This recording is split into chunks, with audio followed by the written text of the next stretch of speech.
We have a board appointment for the Housing Trust Fund Advisory Board. We invite Ellen Reddick to come up to the table here.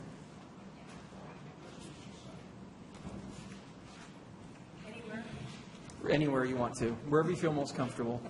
And then, Ellen, if you wouldn't mind, just give us a reason and why you want to serve on the Housing Trust Fund Advisory Board, and give us a little background.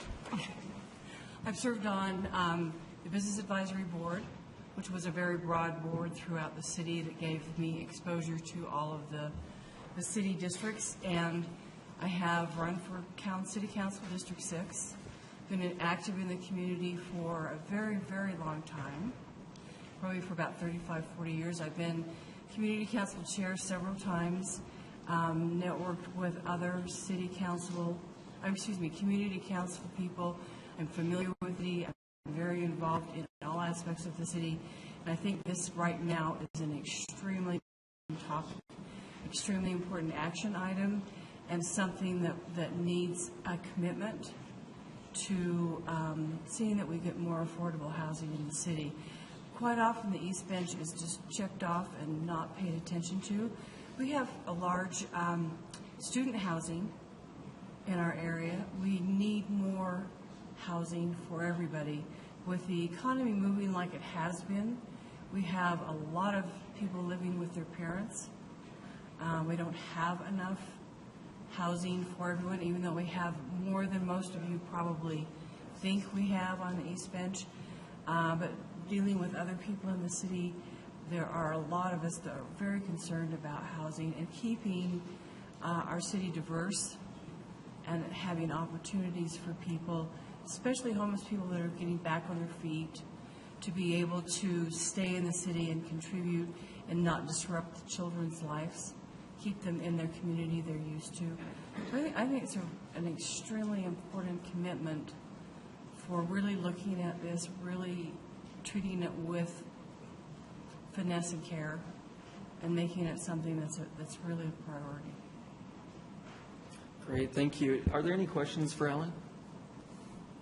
No? Mr. Chair, yes. I just have a comment. If you noticed in your packet that I was listed as a reference for her, and I'm happy to endorse her in doing this. I've had the opportunity to work with Ellen, particularly over the past 2 years with the East Bench Master Plan, and she does a terrific job with that. She really cares a lot about our community, and I can't believe you're taking on one more thing that demands your time, but I'm really happy you're willing to do it, Ellen. Thank you so much.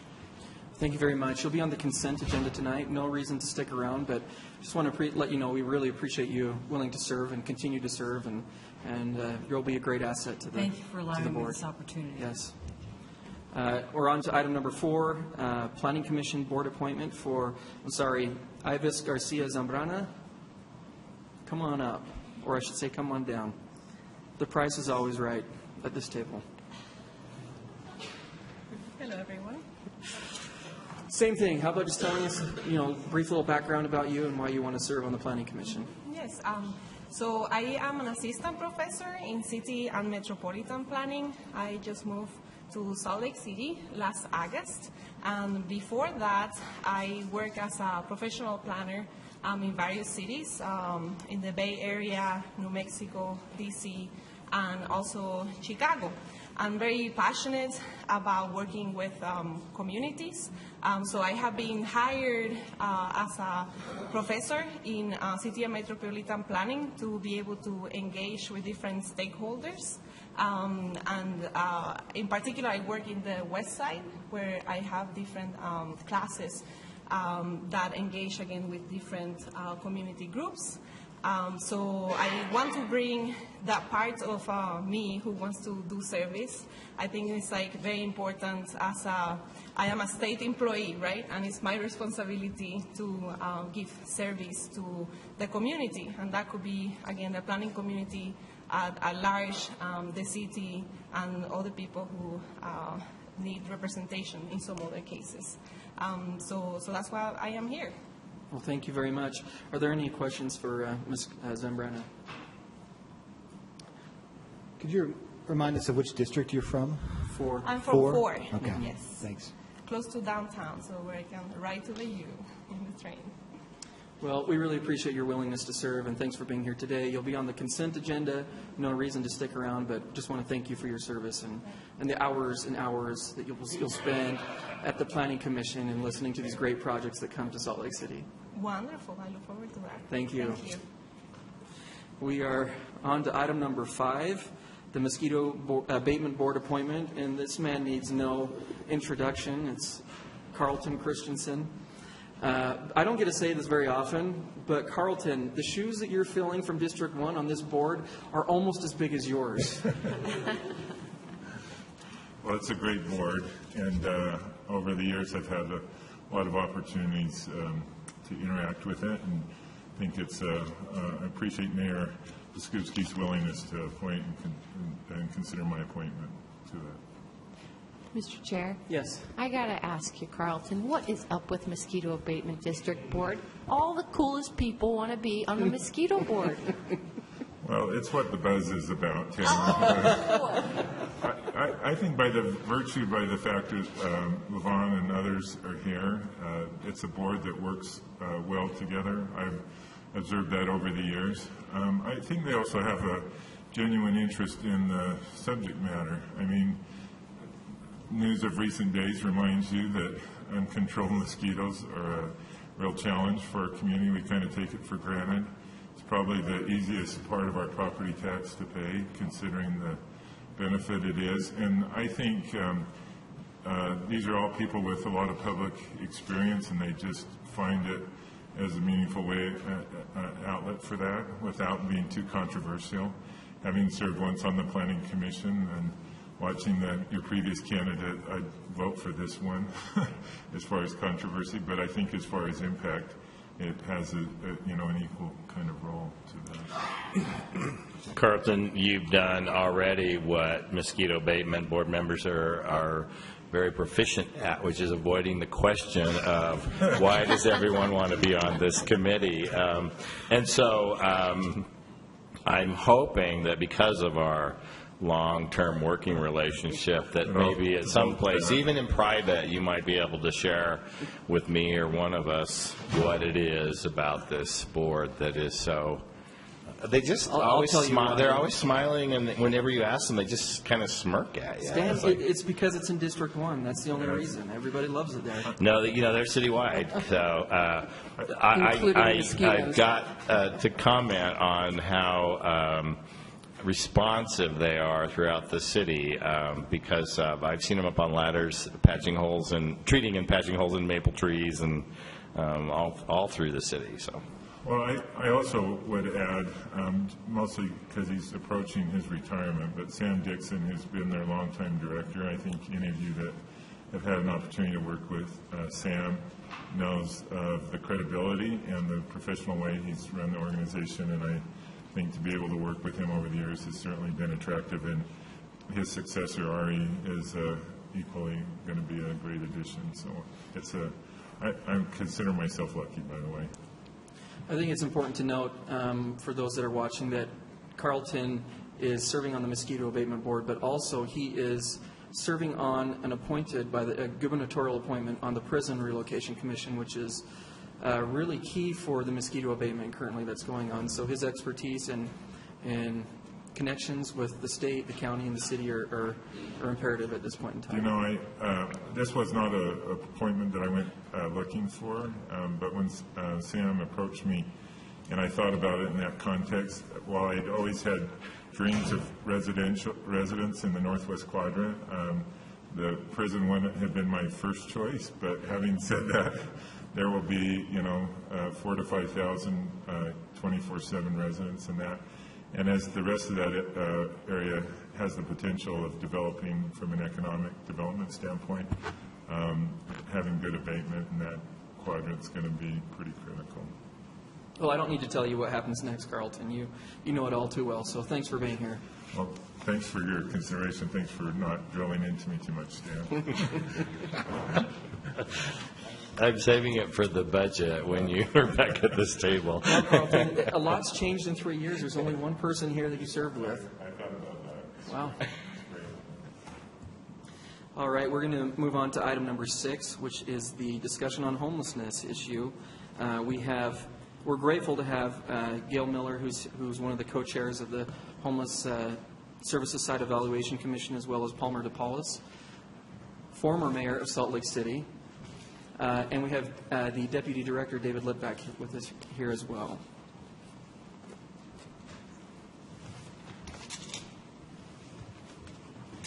All right. So I don't know how you want to lead this off, David. Are you going to lead off with shares? Thank you, Councilman Rogers. If I could maybe just do a quick introduction to the purpose of briefing you today.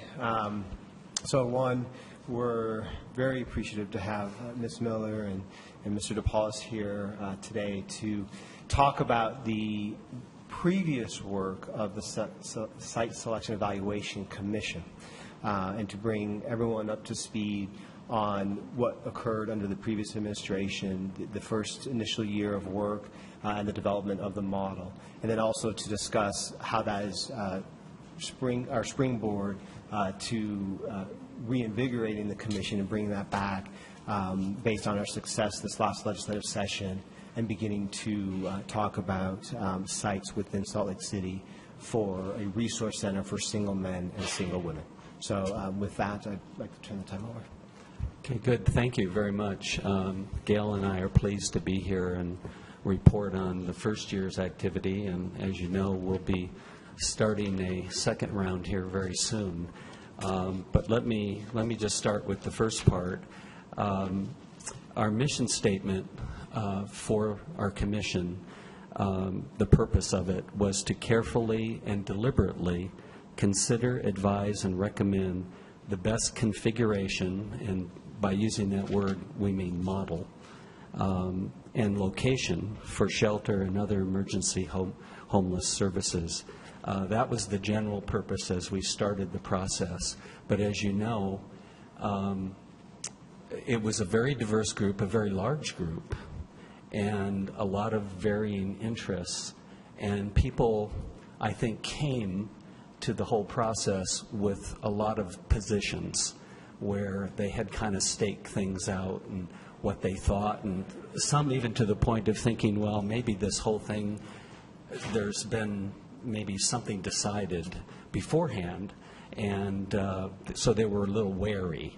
I think what happened was we were able to, as Gail and I discussed the process, to move people away from their positions and to consider their interests.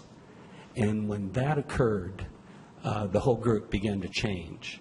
And we began to find in the first initial meetings earlier in the year that by discussing what people were, what their interests were, it kind of dropped things below the surface enough that people left their positions kind of at the door and began to consider what truly was motivating, what they wanted to see resolved as in moving the whole process forward. And from that came two major discussions at the very beginning.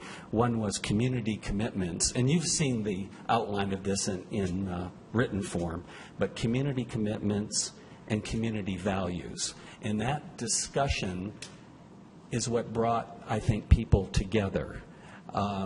So it began to move the process in a direction where people could begin to talk about the issues in a way that would be beneficial for others to hear what was important to them.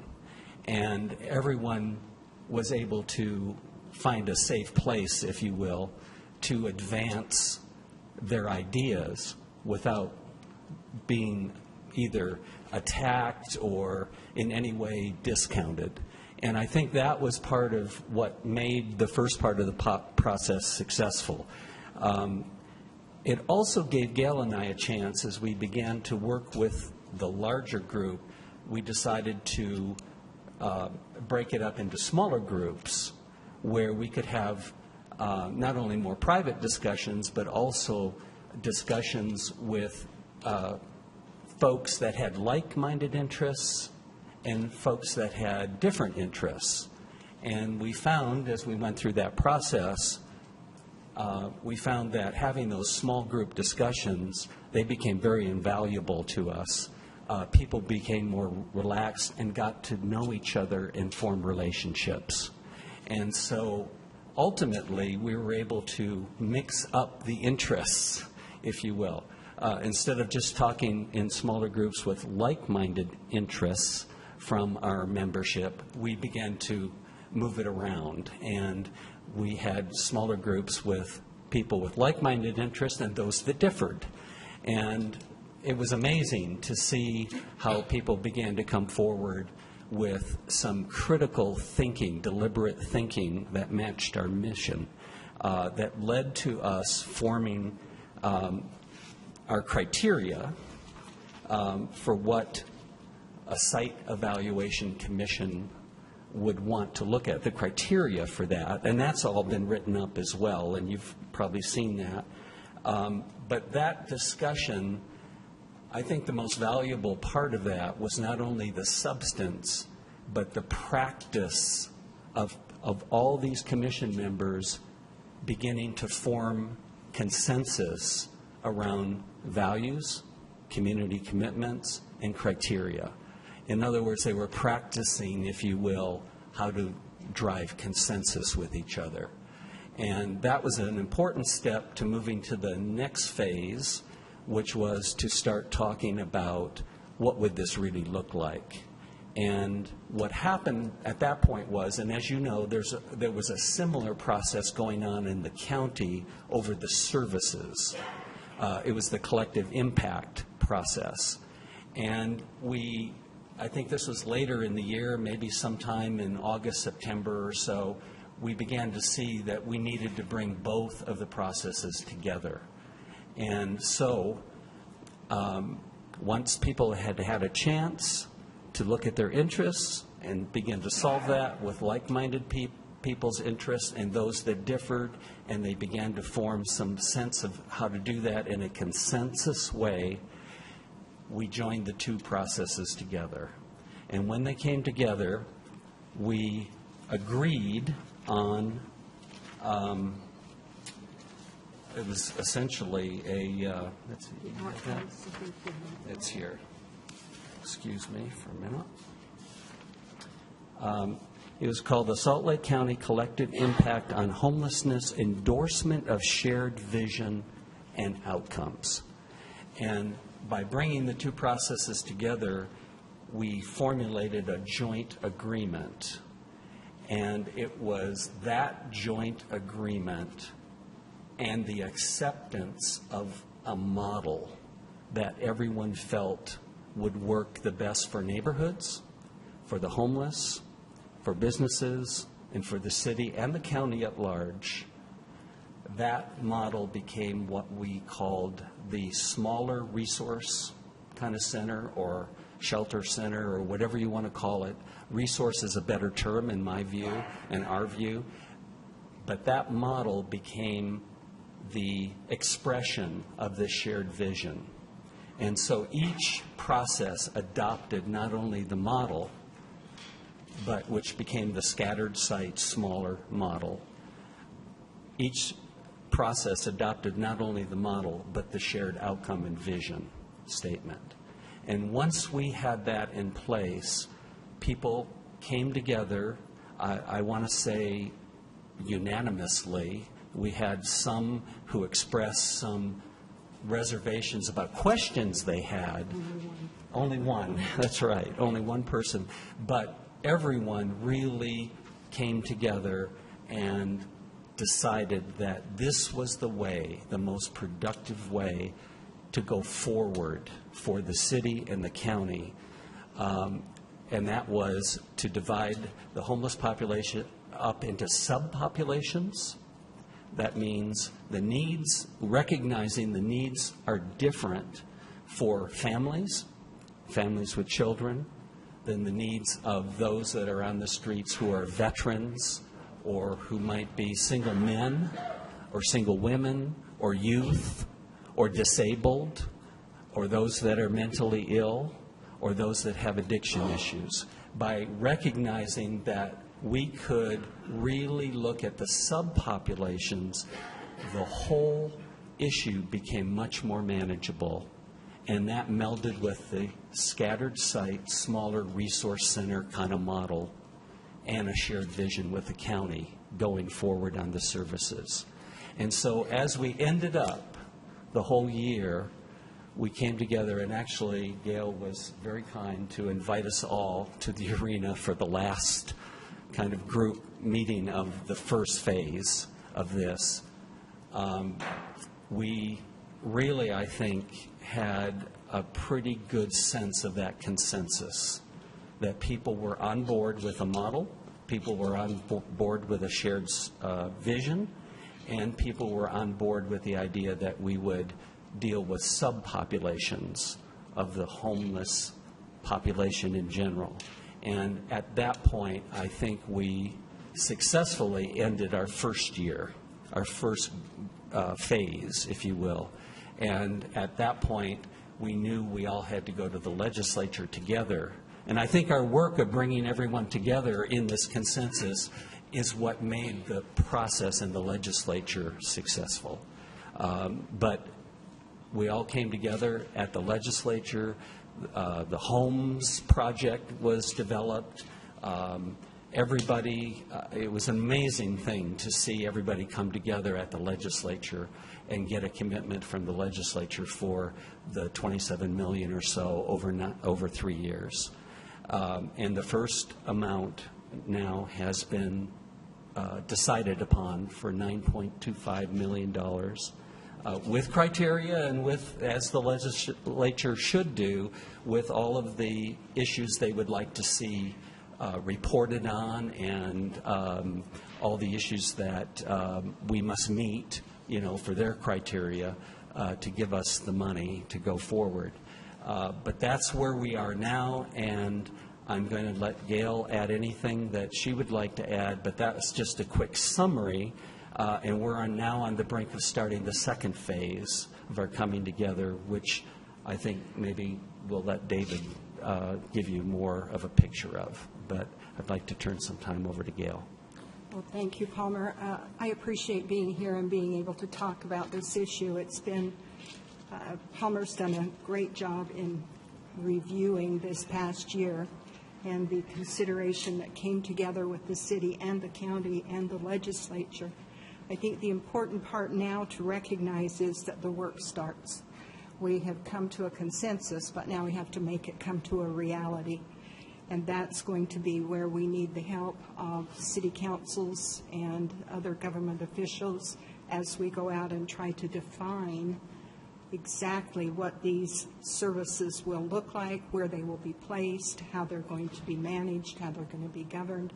All of those issues are still before us, and we will work again with committees to be able to create the answers to those questions. And in my opinion, it's going to be an educational process for the public that these kinds of facilities are already in the neighborhoods and they are already scattered throughout our population. So this is not really a new concept, but one that works well, and that we can create some dignity for the homeless. We can get them into housing through this step. We can help them become productive citizens, and we can put them on a course to improving their lives and helping to make our neighborhoods better. But above all, we can take the problem out of the Rio Grande area and revitalize that area into something that is not blighted, but a place we can be proud of. There are a lot of components to it, a lot of work still to be done, but I think we're up to it, and we're excited about what we've done so far, what's happened so far, and look forward to creating the finished product. Before we jump into questions, would you mind pulling your microphones closer and making sure that the lights are on? Lights are on. Great. All right, council members, I think we're going to open it. David, will you? Well, I can talk about the next steps forward, but if you have questions about I think up until now, let's do some and- questions, and then yeah, we'll dive into what's that'd be great. next. Can I ask a clarifying question? Please. You mentioned taking the problem out of the Rio Grande area, but it sounds like the decision hasn't been made about locations yet. So could you clarify that statement a little bit? That's correct. Locations have not been picked yet. That's the next phase that we have to get into. And it hasn't been determined. We talked about subpopulations, and that's the plan, to focus on different populations that we can help and put them in other areas. For instance, the women and children have already been moved out to Midvale. That takes 350 people out of that area. The next two focus would be single men, single women, hoping that with the money we got this year, we can build some facilities to take them out of that area. I don't think we can take everything out of there. We've got the Pamela Atkinson 4th Street Clinic that will probably have to remain there. There's been an investment in that it's a great facility, but if that's the only thing there, or that and a rehab or a drug detoxification place or a mentally ill facility, I think those things can be, of course, I'm just talking off the top of my head. These are not planned processes, but that's what I mean by taking it out of that area, defining the populations that we can help, and then finding places for them and reducing the load on that area and revitalizing it. I just wanted to clarify for those who are going to read this later or listen to it later, that when you say take it out of Rio Grande, it infers it's going other places, even plural. And if that's still to be determined through the site selection committee, to declare that everyone reading this has not been decided yet. That's right. And it's not a Salt Lake City, Salt Lake County problem only. It's a statewide problem. Right. Yeah, no decisions have been made as far as the current location or any other location. Just tell me you want a simple answer. Mr. Chair? Yes, thank you all for the great work that you're doing. Just to add on to Councilmember Johnston's question, so we know that no decisions have been made in terms of specific locations. Have you, or has the committee established or discussed criteria for what the geographic areas are going to be that you look at? I mean, I assume that, you know, when we're talking about scattered sites, which the committee's talked about before, that there has to be something in mind. I mean, are we talking Salt Lake City geographic locations that we're going to approach? Is this committee going to be working closely with Salt Lake County to look at a county-wide, or is it even broader, which personally I think it should be? I think that we need to look at the entire Wasatch Front, where the densest population is. Homelessness is not just a Salt Lake City problem. I think for a long time we have treated it that way, and I think everyone else has let us, meaning the city, treat it that way. Has the committee established what those geographic criteria are going to be looking like once you start that discussion about site location? So the simple answer is all of the above. Is that satisfactory? No, but thank you. But it really is all the above. Let me address it in a couple of different ways. So part of the work of the previous commission was the establishment of some criteria that will be guiding us along the work around sites and locations and building design. So some of that work has been accomplished. We also have the work of collective impact that Salt Lake County is leading, that Salt Lake City and Gail and Palmer are both very involved in, where there is additional siting and programming criteria being developed that will guide the conversations in terms of site-specific and what the facilities actually look like. And so pulling all of that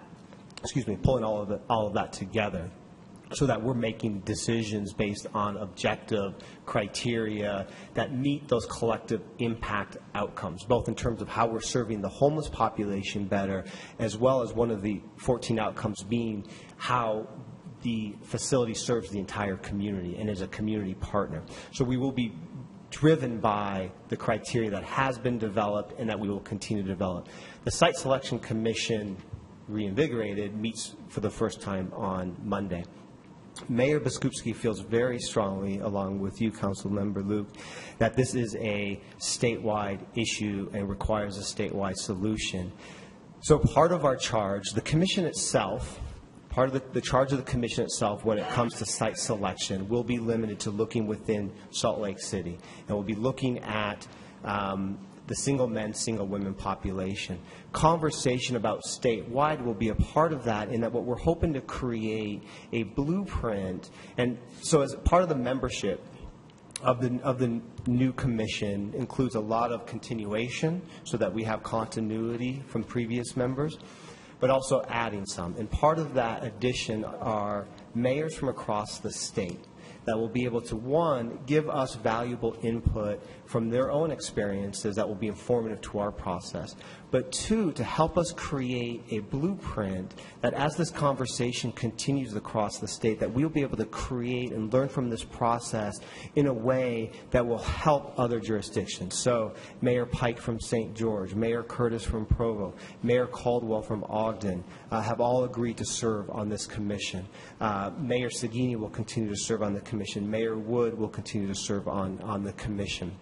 At the same time that the commission's having the conversation through collective impact, we are already beginning to look at current facilities and new facilities outside of Salt Lake City to help serve the population. Again, as Palmer and Gail explained, really focus on the unique needs. So, for example, there is conversation about a facility, the Volunteers of America facility in Salt Lake County that used to be a treatment facility for women and children, was shuttered because of funding. And so looking at that as a part of the resolution as well. So that's all of the above in that, yes, we're going to be looking specifically within Salt Lake City, within the county, and statewide. And that's a very important part of the conversation that this commission will be having. Great. Thank you, Mr. Chair. Follow-up question on that. So I thank you for clarifying and, well, not really clarifying, but just explaining kind of what the process is going to look like. There are a couple of things that I think need to be included in that discussion. First off, I feel strongly that, Salt Lake City Council needs to have some representation on that commission. No disrespect to anybody who's on the commission right now, but I think that, Salt Lake City is going to have to fund a lot of this.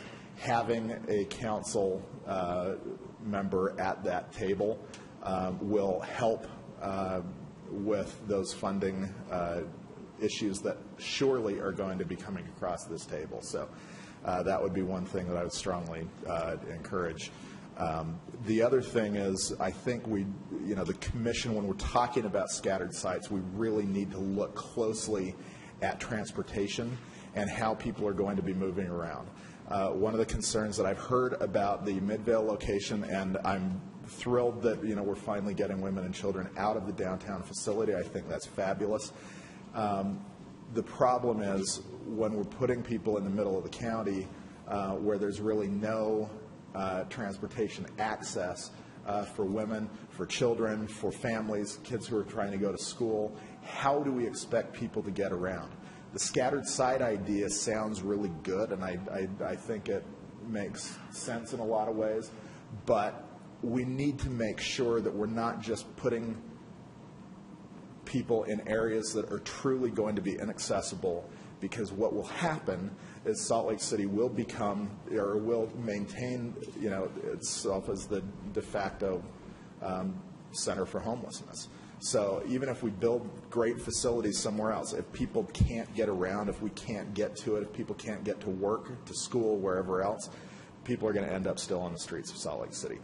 That's a reality. And so hopefully, the commission will be looking very, very closely at those transportation needs.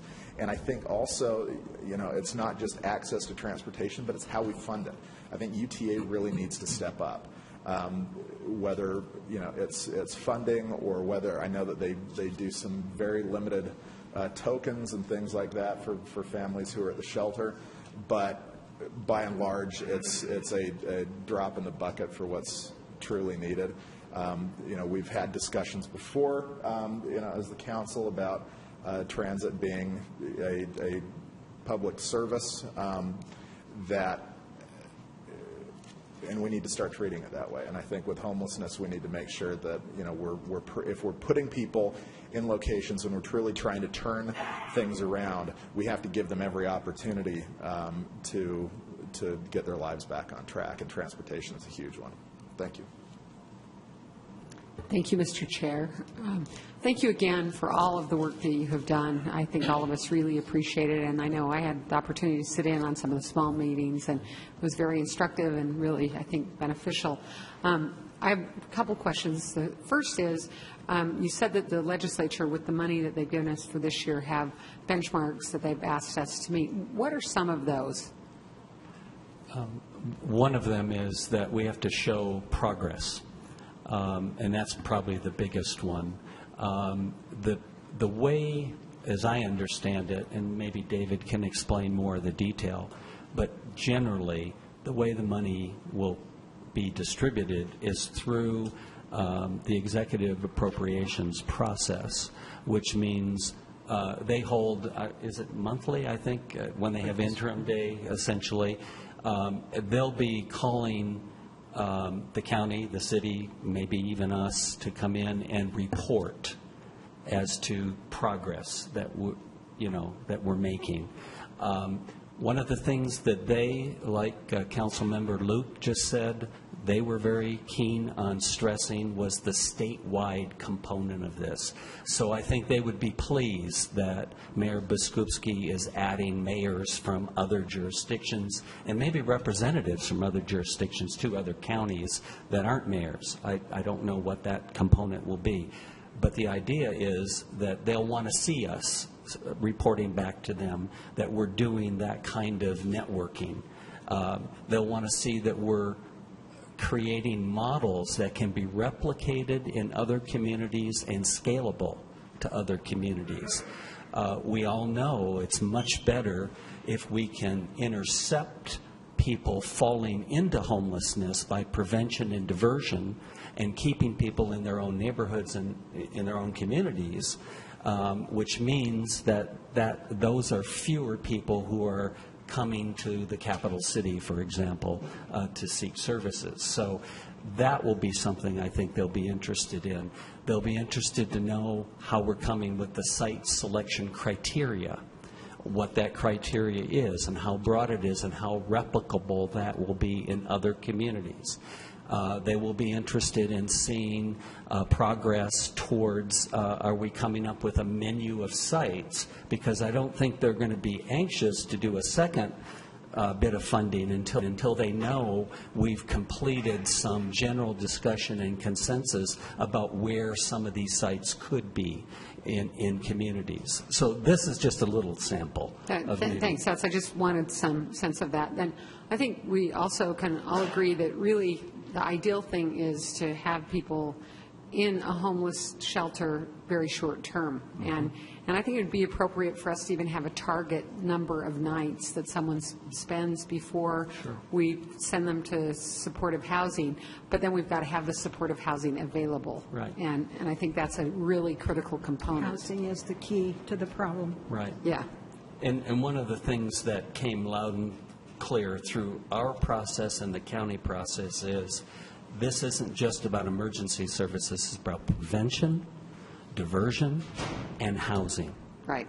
The final kind of solution is the housing piece. Right. Rather than just have, the answer isn't a short-term homeless place that you just stay in, year out. That's not a good thing. Two other quick things.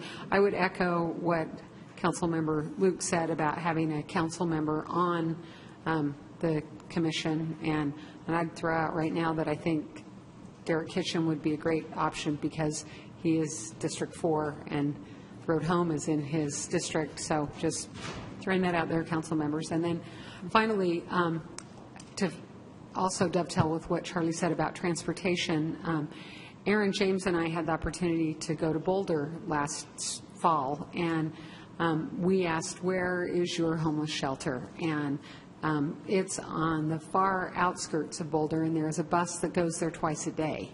And one in the morning, one at night. That's it. You miss it, you don't have a way into town. you miss it at night, you don't have a way home. That's their solution, is stick people far away where you don't have to deal with them, and it's difficult. And Salt Lake is more compassionate than that, and I know we can find solutions. And you two are really heading up something great, and we appreciate it. I'm really appreciative that the mayor's continuing this discussion and moving it along.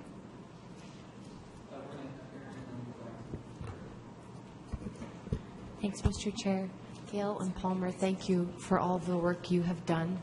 What you've already done was a Herculean lift, and now you're signing up for another tour of duty, and we are so grateful. Thank you. I want to get a little bit of clarity on this criteria conversation. We had Mayor McAdams before us with some of his staff just a month or two ago and talked about their own criteria creation process. So I'm wondering what kind of agreement may already or may not yet exist about how that merger of criteria creation on both ends comes together, or whether there's a plan for that or not. Well, first of all, when we merged the two processes, our criteria was shared with the county process, and they've adopted that. So they have subsumed what we've done already. We're at the process now where each, the county and our commission, will be looking for what did we miss? What is yet to be added to the list, if you will? Let's talk this through and make sure that we just haven't missed anything.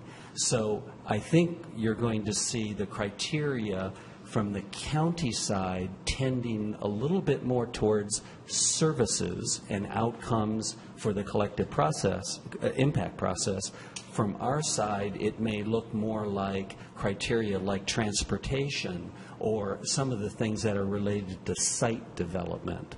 But the two have already been merged. So they've been together. They are together now. I suppose what I'm looking for is more specifics. And I have seen the criteria list from the county side that it talks about things like location of food and transportation and access to health care and things like that.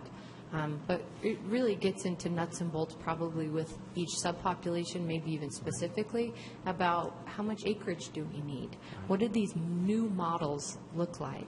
And that's the kind of criteria that I would expect this process, not this process, to come up with. Right. But if we, so you're saying yes, we will? I can tell you some of the things we came up with. It's interesting that Mr. Luke came up with close to public transportation. That's on our list. Close to schools is another one. Year-round permanent space. Close to public transportation to access needed services. In separate family space, having private family space. Building and site design. Well-designed building and site has community, not institutional feel. Designed for safety using crime prevention through environmental design standards. Safety was the number one issue that all factions came up with. The homeless are concerned about safety. The providers are concerned about safety. So that was high on everybody's list. Integrated into the surrounding area. Flexibility to accommodate systematic development and changing needs of the homeless population. Designed to affirm innate human dignity. Location, part of a larger neighborhood, close to public transportation, not conducive to regional drug trade. Site components, internalized services, includes outdoor gathering space, space for 24/7 occupation, includes access to shelter, day services, medical, mental health, office space for caseworkers, community partners, space for pets, storage, hot box, decontamination, clothing, and personal belongings, utilize technology to better serve our homeless. There are a lot of things that aren't on here that have come up in the after this was written, like intake processes, no wrong door, that wherever they go, they can be processed and still have a centralized tracking. We need to have, what do you call them? The case managers. case managers. We have to have more case managers for these people. We have It's a to have big list. communication between workforce services. I mean, it's such an all-encompassing process that it's going to take a lot of time and a lot of people. And are these considerations or hard and fast criteria? Well, they're considerations with a lot of impact, a lot of importance.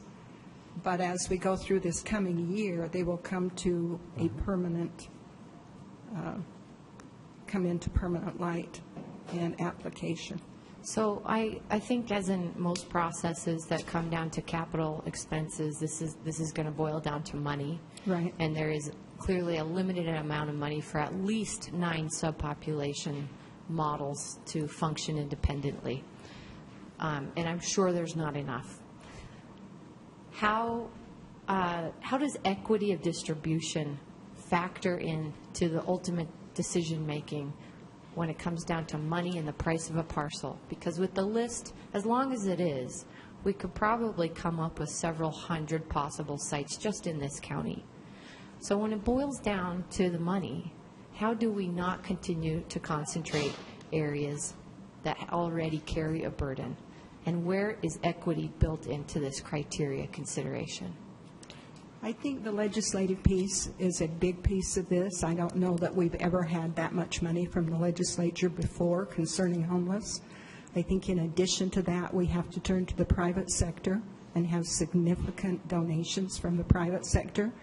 I think that's more possible now, having the big piece from the legislature, knowing that if we contribute private funds, they will be folded in and well managed under this kind of criteria, that it will draw in more giving. I know for me, to give a significant amount of money knowing that it's going to be well managed is much easier to do than to say, well, the road home needs $100,000 or the mission needs $200,000, not knowing exactly who's going to handle it or how it's going to be used. If we know that there is a focus on how it's going to be used, where it's needed, what it's going for, in a comprehensive way, it's a lot easier to bring in the private sector. And I think with all of the factions that are available to us today, with the money that already goes to homeless, in addition to the legislature, in addition to the private funding, that it's more likely that we can have what we need. Of course, there is never enough money, as you said.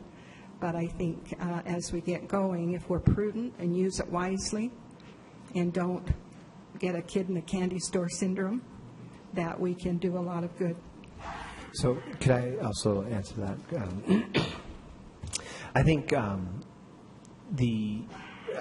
may have invented a new term. I'm not sure. I learned a new term today. I have the acronym. I was telling Councilman Rogers. Geographic equity is in part what I hear you talking about, and I think that fits in a couple different ways. One, the mayor is very committed to that.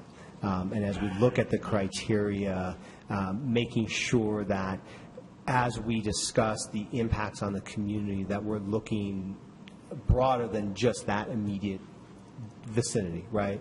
But also, I think it fits into the collective impact outcomes. So part of the collective impact outcomes, for example, just reading from it, outcomes for communities and public spaces. So for me, the idea of equity when it comes to the community really fits in terms of the idea that neighborhoods that host homeless service facilities are welcoming and safe for all those who live, visit, work, recreate, receive service, or do business there. And so part of that for me is looking at what are already existing within that particular community and how this fits as a part of it. So the idea of equity that you're talking about is really important, critical to the outcomes, critical to the mayor. Also, if I may, Councilmember Mendenhall, part of the process that we see happening here is taking the criteria that was developed, taking the criteria that collective impact, the survey that was just recently completed, that prioritizes and provides priority in terms of access to what types of services, healthcare, transportation, food, employment, and that's going to be factored in. And I really see the commission coming together and prioritizing the criteria that's been developed and beginning to really look closely at where that priority lies around the criteria, because there is a very long laundry list. as well as part of the process that we envision for a couple reasons, and I wish I could take credit for this great idea, but it was Palmer's idea. And again, just all these new words I'm adding to my vocabulary. The idea of charrettes. I've never heard of that word before, except for a few weeks ago. And we're talking some modified charrettes. But what we're talking about doing to add some life and some breadth to the criteria is both with the commission and with our community, because community engagement is going to be a huge component of this, beginning to take this conversation out into our community and talk about what this actually looks like, and having architects who are listening to this that are going to be able to bring this to paper. It's important, one, because when we think about resource centers or we think about shelters, what do we think about? We think about the chaos downtown in Rio Grande. And we don't want to give the community the impression that, either that we're going to just throw some more resources into that area and leave it there, or we're talking about lifting that up and moving it somewhere else. We're talking about a whole new concept, a whole new model, and we have to help the public really reimagine that, envision what that really looks like. So taking the criteria out to the community with the commission, prioritizing it, and actually putting that onto paper to see what that actually looks like and what that will actually look like in the community. As Gail mentioned, we have models already. We have the YWCA. We don't think of the YWCA as a shelter, but it is. It is a domestic violence shelter. We have the Volunteers of America opening up a youth resource center a few blocks from here, 8 South and 4th West. Same kind of concept, resource center that's going to be a one-stop shop that's take into account the community impact around the community. And we also have examples outside of Salt Lake City and Salt Lake County that we can pull on. Let me interject, because there is that criteria in the county's collective impact process of the shelter, whatever we want to call it, benefiting the community. And David, what you mentioned was we'll look at what the needs are in the community. This could be dangerously turned on its head when we'd say, look what we're going to do. We're going to bring a resource into this community that needs a resource. We're going to fulfill this gap. This community needs X, Y, Z. They need early child care. They need caseworkers in the area. Whatever it might be. Look what we're going to do. We're going to bring the shelter into that area to serve the community where they have a need. And I think that's a really dangerous little flip we can make on this fulfillment of that priority that the county process has created.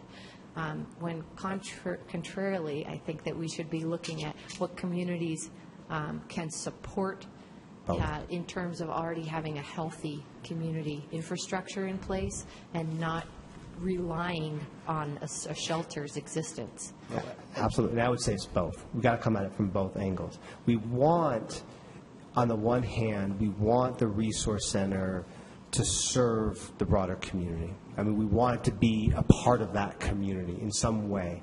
But absolutely, we want to take into account what that community is already supporting and whether adding a new resource center into that community, and let's be clear, I mean, this has to be a very upfront, honest conversation. There can't be, by any of us, that twisting of the words or trying to sell it in a way that's not honest. We owe the public so much better. And so you obviously, and I know that's not what you're saying, and you have our, all of our commitment to that. And so we don't want to play that game. But right? When it comes down to it, my original question was the geographic equity that boils down to the dollar amount of a parcel to put a situation on, whether it's a building that's going to be revamped or a brand new parcel and we're going to build from the ground up. It comes down to a dollar amount. And even if there is opportunity to bring in more funding, we're going to be ultimately at some point looking at 2 different parcels or 8 different parcels. And what it's going to come down to is the cost. So where is the geographic equity component built into the prioritization? Is there anything? Is anyone going to say, we're not just going to go with the cheapest situation because then we can do more for the other subpopulations? Yes, and I get that argument. That is a dangerous course, and I don't want to see us go down that way. This is the same conversation that we have and that we're going to continue to have around housing. And absolutely, cost is important, but it's not the only criteria.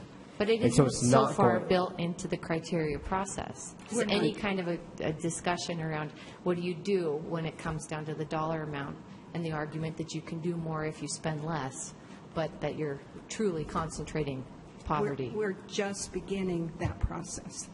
The last process took a whole year to get to this point, and now we're beginning a new process with that in mind. I can't wait to see what you come up with. I really appreciate that, Aaron, bringing that up. That is, for me, that's key as well. Yeah. I mean, we've seen it time and time again. If you look at history, it's always been, it's on that side of the railroad tracks. Let's just continue that motion. So I really appreciate you bringing that up, and hopefully you'll be able to get the rest of the members on the committee to understand that as well. Well, can I, just going forward, I know you've heard a lot of things you already know today. You've been talking about this for a year. But make sure you understand that all your words are very critical, because I don't think I can stress how high the distrust is from certain parts of the area, the west side, I'll put it that way, of the process already. And so when you're talking about it, I'd be very, very careful to be very, very clear that and open about everything, because the feeling is already it's slanted west. And the feeling is already, when we talk about being a resource for a community, it infers it's in a community without resources. And those are poor communities. And it's not intended. I want to be clear about that for everybody. But our words tend to sort of lead more towards those, and they have a lot of power. So as we move forward, it's a touchy subject. I totally understand. And bless you all for taking it on. I appreciate it. We appreciate your comments and Ms. Mendenhall's. They're both very timely and very important, and we realize that those issues need to be addressed and will be. Sure. So just the language and everything we talk about, it's going to be seen from a level of distrust already, and we have to work really hard on that, all of us. But be aware of that it is tangible. It's already there. It's been there. So even charrettes or anything or outreach, understand that it's got to be clear and open and really honest about these things. And council members, I'm sure that everyone is willing to come back to the table and discuss this as the process moves on, so this won't be it. Derek, and then Stan. I just wanted to mention that I really appreciate Councilmember Mendenhall and Johnston's point on geographic equity, and I think it's really essential that we build that into the criteria going forward. And I also appreciate that Gail Miller here mentioned transportation a number of times, because I think that's also very, very important. One thing that you may want to consider is, I mentioned this to you yesterday at the Downtown Alliance Board meeting, but when you're looking at statewide mayors, I think Ron Bigelow from West Valley should be contacted, because they do have a large homeless population in their own right, and I think that he should be involved in that conversation as well. And I'm just happy to see Mayor Pike from St. George involved. David Litvak and I had the opportunity to tour the Switchpoint facility in St. George last week, and it's inspiring to see other communities step up in this way. The Switchpoint facility is great. It houses just under 100 people a night, and they have fantastic resources available. And I think when we're talking about dispersing, it's more than just the Wasatch Front. It really is statewide, and so I think that's really nice to see Washington County have that facility. And one other quick comment.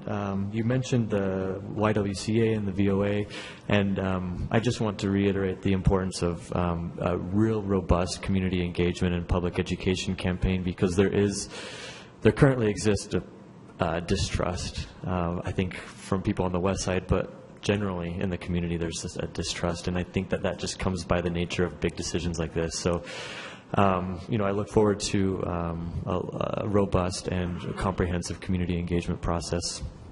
And then finally, if you could just let us know what you think the timeline is for coming to some sort of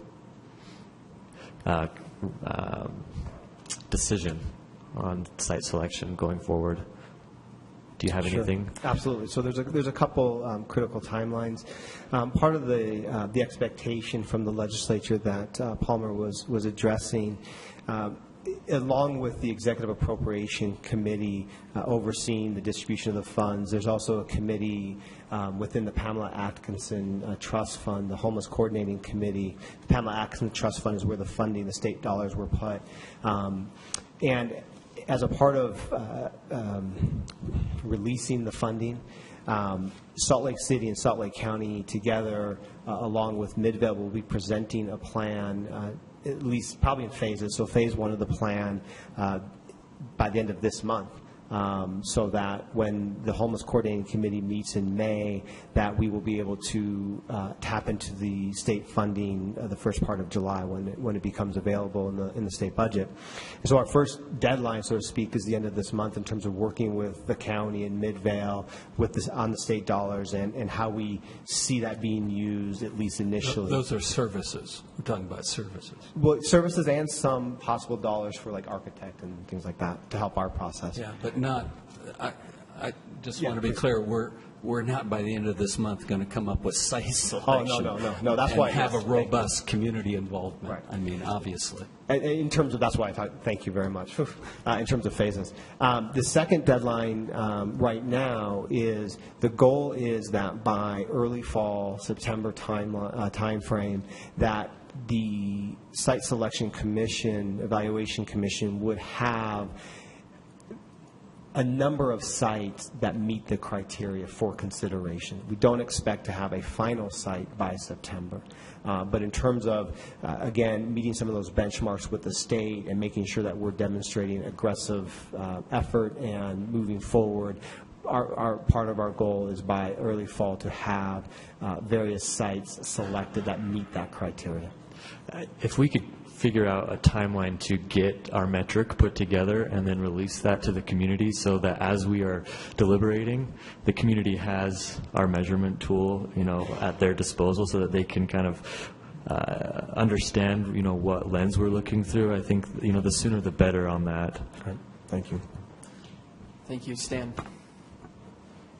Palmer and Gail, I can't think of two more caring, capable or compassionate people to be doing this for us. And I don't think we express enough our gratitude to the both of you for where you have taken this, where you started and where we are today. I think it is entirely credited to your abilities to move your group along and to really, truly listen to people. So I going forward, I'm very encouraged by where we've been and your ability to bring a challenging group of diverse community people together for one purpose.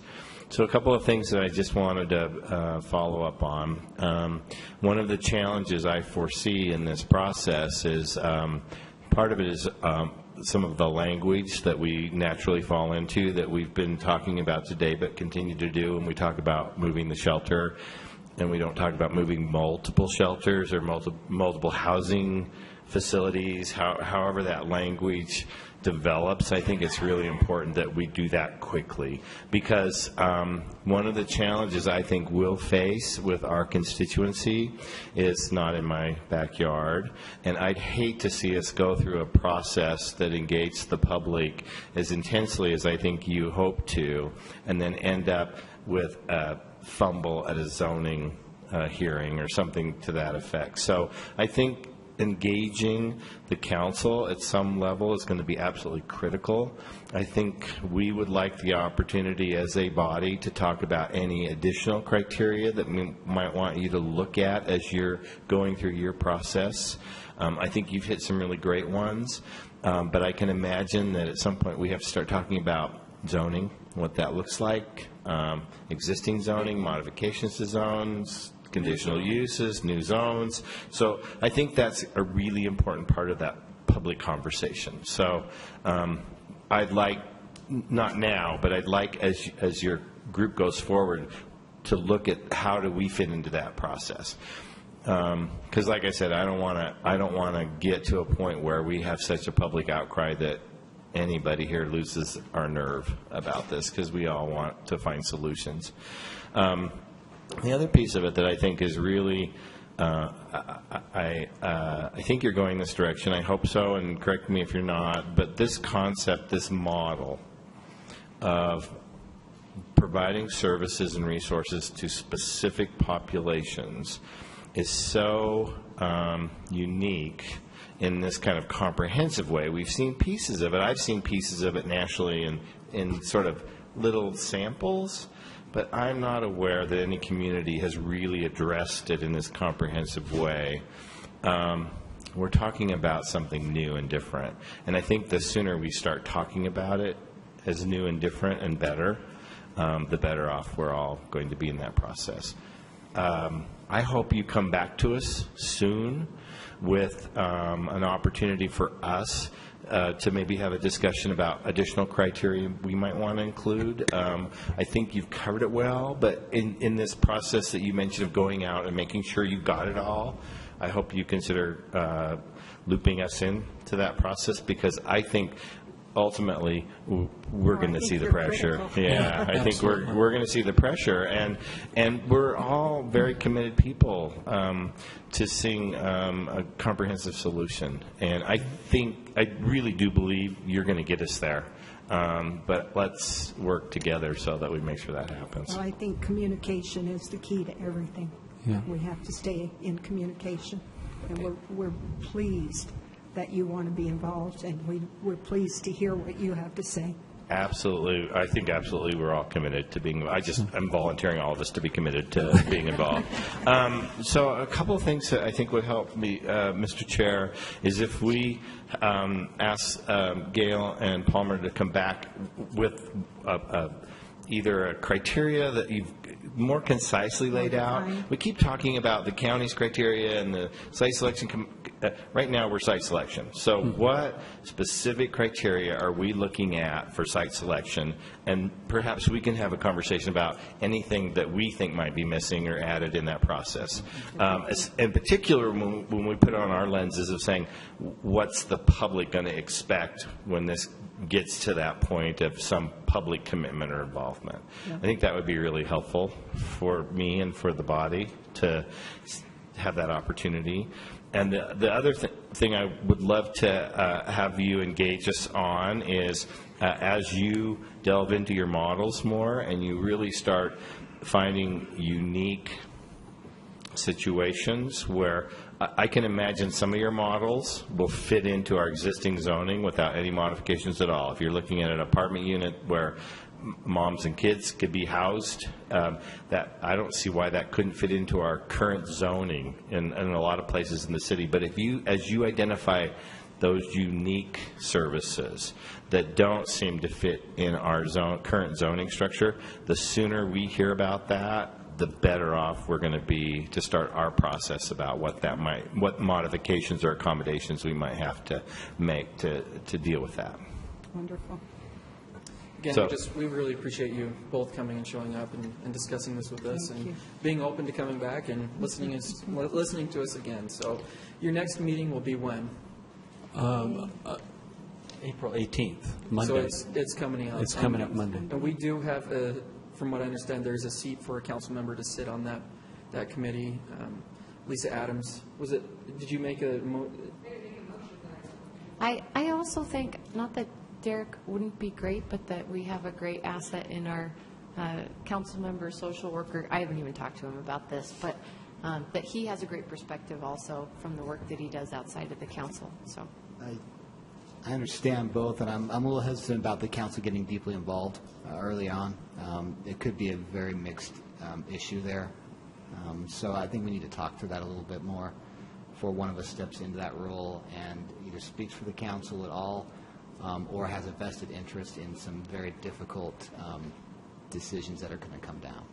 So, and for me, I think that a council member needs to be at the meeting at the 18th, just so we already have our foot in the door. So I just want to be careful about the role that we would play. I'm not saying that anyone's going to be there doing anything that they shouldn't be. We just need to have somebody there. I do appreciate that it's a little bit of a sticky situation. It's in many ways because I think it could require some significant conversation about zoning. It's very much like sort of showing up at a planning commission meeting where it's like, are we playing into the notion in the community that some decision has already been made? And so I just want to be really careful about roles, and also I don't want to put a council member in a situation where they feel like they've got to balance their personal experience with the message of this joint body going in. So I mean, could argue both ways. I'm but planning on being there for the meeting, so it's not an issue there, but about make sure our role is very clear and we're careful in making that decision. Well, I don't think that the council member is going to make the decision on behalf of the committee that's already there. No, but there's an interest involved there. Right. Erin? One more little thing. I would love if you approach this process with the new members, particularly of your commission, with the question, maybe rhetorical in the beginning, but instead of NIMBYism, I could really see this turning into not in my city, and that you may have to come up with some element of your process that speaks to why one city over another, that isn't tied to the current demographics. You know, if you looked at the 1,000 homeless people today, I'm just pulling numbers, and you found that, well, 70 of them are from this city, and that's about how many we're going to house, without tying it to those really fluctuating demographic numbers. It's going to come down to why this city over another city, why that city over this city. And I would like to have those mayors help in that process so that is transparent and that we have really strong tools. There will be so many parcels, and we need to be quite skilled when we're narrowing this down. Thank you. One other thought is maybe council members rotate in participating in the commission at some level, because I think Andrew would be great. I would love to participate, being District 4 representative. But I do think that Councilmember Johnston and Penfold bring up good points that maybe some distance between council might be good. I think we need to have some continuity on that committee, just so it's the same face every single time. But there's not to say that somebody can't just pop in at the meeting, right, that you're having sitting behind the scenes. No, it's an open public meeting. Right? Mm-hmm. Okay. But to have a seat at the table, they have to be appointed, right? Yeah. Right. Maybe we could just take a minute, Mr. Chair, and discuss, do we want to have us have a seat at the table, knowing the pitfalls that may be there?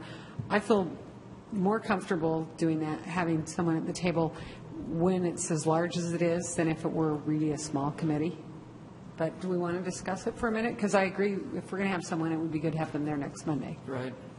Yeah, that we can do that. I just want to, we'll let Gail and Palmer leave so they don't have to listen to us go back and forth. But David will have to stay. You'll have to. I have to? You have to. So, again, just want to thank you both for being here and the work you've already put in. We're in triple overtime now, right? And we're going to bring it home.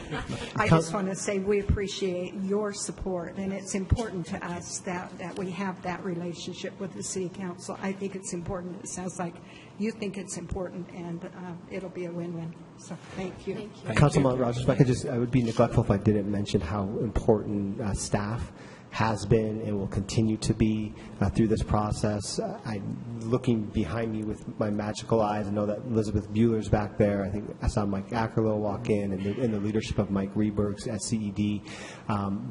They have been and will continue to be critical and have done such tremendous work. And so I want to recognize them for the past work that they've done and the work that they're going to be doing. Thank you. Thank you. So, are there any council members that are willing to serve on this committee besides Derek? Aaron? Andrew's not raising his hand. What's that? Are you willing to serve on that committee? Let's discuss it a bit. I'd be willing to, but it could, yeah, I'd be willing to. Is it a conflict at all with you? My major concern is that it'd be interesting, put it that way. Will you say that again, Andrew? Interesting sounds good. I didn't hear what you said. You said it could be interesting. Here's the issue. Some council members may have less of sort of a direct impact on their areas potentially than others. It is easier to have an impartial member or more impartial than somebody who may be directly impacted, or are some of us already discussing the fact that it's probably going to be in our areas and will not also be there. So, because when you get to the zoning, it's going to be a zoning issue. There's very little zoning. Everything has to be conditional use regardless, but there's very little zoning that will allow it anyway right now, outside of a very narrow corridor and one maybe 2 districts at this point. It's probably 1 district, actually. Yeah. So anything outside of that means a clear zoning change of a parcel. And clarify for the emergency shelter. Yes, for emergency shelter. And because I think that's the part that I think we all recognize that, but it's going to be a different looking and feeling emergency shelter, but it's going to require some zoning. And I think, I'm hopeful that a lot of the services the county's talking about may be able to be accommodated in existing zones, if we're talking specifically about housing. But even that is an issue that we should have a conversation about, because not all those zones exist throughout the city. Yeah, So. but what we're talking about is not housing, though, Stan. We're talking about the site selection of the overnight shelter components. See, I guess I should have asked them that, but I didn't. It's all part of it. I mean, it's all going to be part of the continuum across the entire Wasatch Front, but what we're talking about in Salt Lake right now, the site selection is a site for overnight shelter for single men, single women, or 2 shelters. 2 shelters, yeah. So, Okay, Aaron, What? tell us why you want to serve on the committee. My district isn't exempt, I think, from potential in this arena, and I'm not opposed to having this conversation about the site potentially being in District 5. But I do think that from the beginning of Mayor Becker's Site Selection Evaluation Commission, we were begging to have a council member on that, if you don't remember. Oh, I remember. And we were kind of upset that we weren't there. And I've been thinking about it ever since, and it's become one of my favorite subjects. And so I'm chomping at the bit to be a part of this criteria conversation. You've heard today, and you've heard in the past, what some of my interests are. And the ball's going to fall in our court to make the political case and to bring our residents into the conversation. So I do think we should be there. And I see both sides of a lot of these conversations, but I think that with having other city representatives from other cities there and not having a member of this legislative body there is a very unfortunate option. We shouldn't be there. And I would love to serve on this commission for that reason. other cities also don't have council members on it. They have mayors, administrative roles for the most part. True, but other cities also don't have the burden of dealing with all of this, except for Midvale. So, I think it's great that, we have all these other mayors serving on that, but I'm less comfortable just kind of stepping back and letting them decide what's going to happen, because the reality is Salt Lake City will have a very major role and responsibility in this. And because of that, because of the zoning issues that will come to the council, because of the funding issues that will come to the council to deal with this, I think it's critical that we're that we're a part of this. We should have been a part of it from the start. That didn't happen, so now we can at least right that wrong immediately. Okay. Stan, do you have an interest of serving on this committee? Yeah, kind of. I do, actually. Stan's a social worker, too.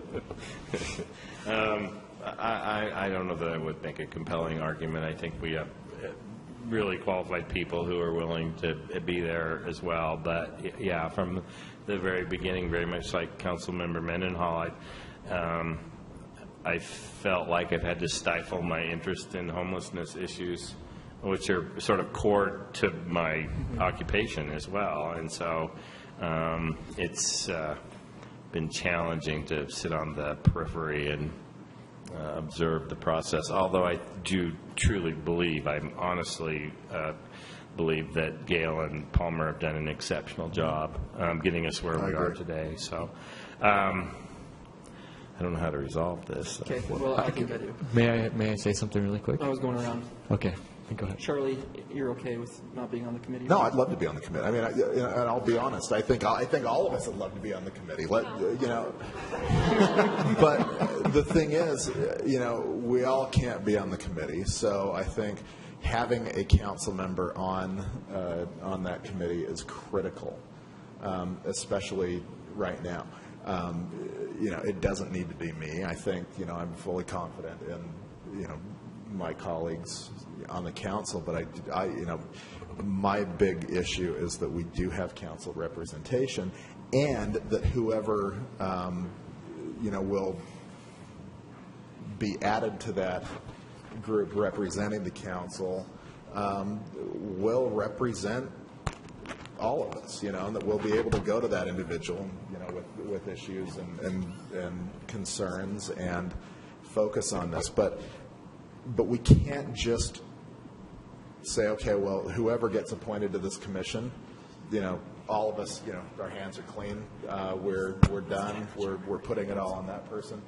This is a huge issue. It is going to be, it's going to require major legislative lifting. It's going to require all of us to be doing our part.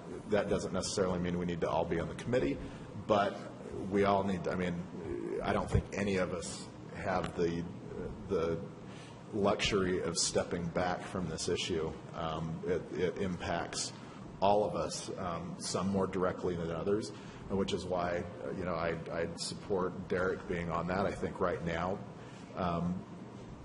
that's where the majority of homeless services are, in District 4. As this continues, we'll have an opportunity, I think, to look at dispersing some of that responsibility throughout the city and county and state. But right now, by and large, the direct impact is on District 4, and so I think that's where I think we ought to go initially. I had it in my mind. Stan said it as well. I think just like golf, we should have a subcommittee for this. Whereas we have 3 council members on the subcommittee, they meet. All 3 of them can go to the meeting. 2 can stay, not at the table. But I'm completely comfortable with Andrew, Aaron, and Derek heading up that subcommittee. Is everyone comfortable with that, having a homeless subcommittee? And then, we've got to have somebody lead off that actually sits at the table. So at this point in time, let's do a straw poll for Derek to be the chair of this subcommittee. But that's not to say that the other members who are on the subcommittee cannot go to the meeting, participate. This is a great way for us to actually curve and bend the rules a little bit, send texts back and forth to each other so that things are going on, so that you can have discussion and great talking points. Mr. Chair, may I suggest one of the things we did with the legislative subcommittee is we asked the subcommittee to choose their leadership, and maybe that's the best way to do this, is if we put 3 people on a subcommittee and let them decide, have a discussion about who they want to lead the group. Is everybody comfortable with that? Yeah. Okay. Yeah, and we should probably do that before the 18th. Yeah, you guys will have to get together on your own time, not on my time. You never let Derek speak. Oh, that's okay. Derek's fine speaking. So everyone, if you're comfortable with a subcommittee that meets, talks and discusses this with a point person that the subcommittee decides on, great. That's 7 up. Mr. Chair, may I ask a question? Please. Just so from the administration, with the creation of a subcommittee, can you tell me more about what your expectation is from the administration in terms of the legislative subcommittee as an example? We met regularly with that legislative subcommittee. That's who we were communicating with. Is that the same sort of expectation that you would have with the creation of this subcommittee outside of I think the for this commission? body, the subcommittee would just, it depends on what they want to do. I just envision them meeting, talking about homeless issues, the site evaluation, and if they pull in administration to talk about it and go over it, then they would. Okay. They'd invite you to it. Great. Wonderful. Thank you for the clarification. Okay. All right. Thank you. We're going to move on because we're already half an hour behind on CDBG. So we're going to move on to item number 8. No, we're not doing dinner break. Item number 7, the CDBG block grant and other federal grants for 2016-17. We have Ben Ludke, who's a policy analyst with the council staff, and the hand director, Mike Ackerlow.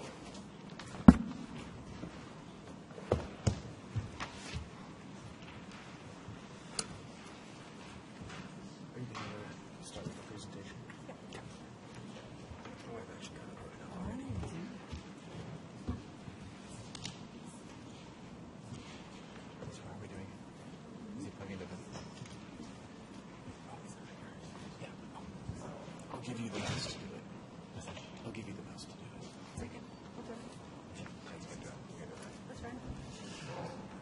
Hi.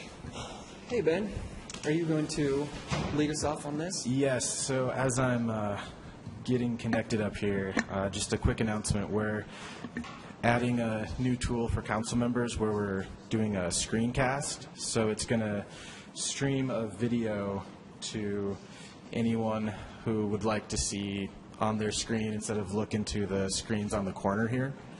And we're going to start out with a brief 10-slide PowerPoint from hand. So we're just going to log into our... So I'll send you You'll send us the link now? email. You can Okay. click the link, and if you'd like, it'll pull up a video. It's through GoToMeeting, and you can see exactly what's in front of me, and it'll be the same for the spreadsheet when we move to that. And if you have any issues, I think Kira will be lurking around to help if anything comes up. No. Thanks, Ben. Good evening. Here to talk about the 4 federal grants, CDBG, HOME, ESG, and HOPWA. Jen Schumann, who's our capital planning manager, is going to take you through all those. You had the public hearing last month? Yes, last month. And Jen's going to take you through a timeline. Our goal is to get this wrapped up by the 26th. And go through all these. If we could, Jen's presentation is pretty short. She just wants to give some background on CDBG to all of you, and then on our consolidated plan, but then also those who are new, just to give a little bit of context as you make your funding decisions. And if we could, Mr. Chair, we would love to try to. There's 3 grants, the ESG, HOME, and HOPWA, that are pretty short and quick to do, and hopefully we could try to get the presentation on those done tonight if possible, and then move to CDBG next week and then the following week. Those take a little bit longer because they're all the public services too. If we could get those done tonight right after Jen does her presentation. And finally, let me just make one more comment that the mayor has made a few changes to her recommendations on the public services since the public hearing. It was good for her to hear those applicants come forward and talk about their programs. She had some changes she wanted to make, and so we will get you those in writing for your meeting next week. Okay. Okay, so let's get started. So I just want to, like I said, give you a really brief overview of the 4 grants that we're talking about, and then provide a refresher on the 5-year consolidated plan, and give you a brief timeline that gives you what we've done to bring us to today. And I understand that I'm standing between you and dinner, so I'll be brief so that we could get on to those grants.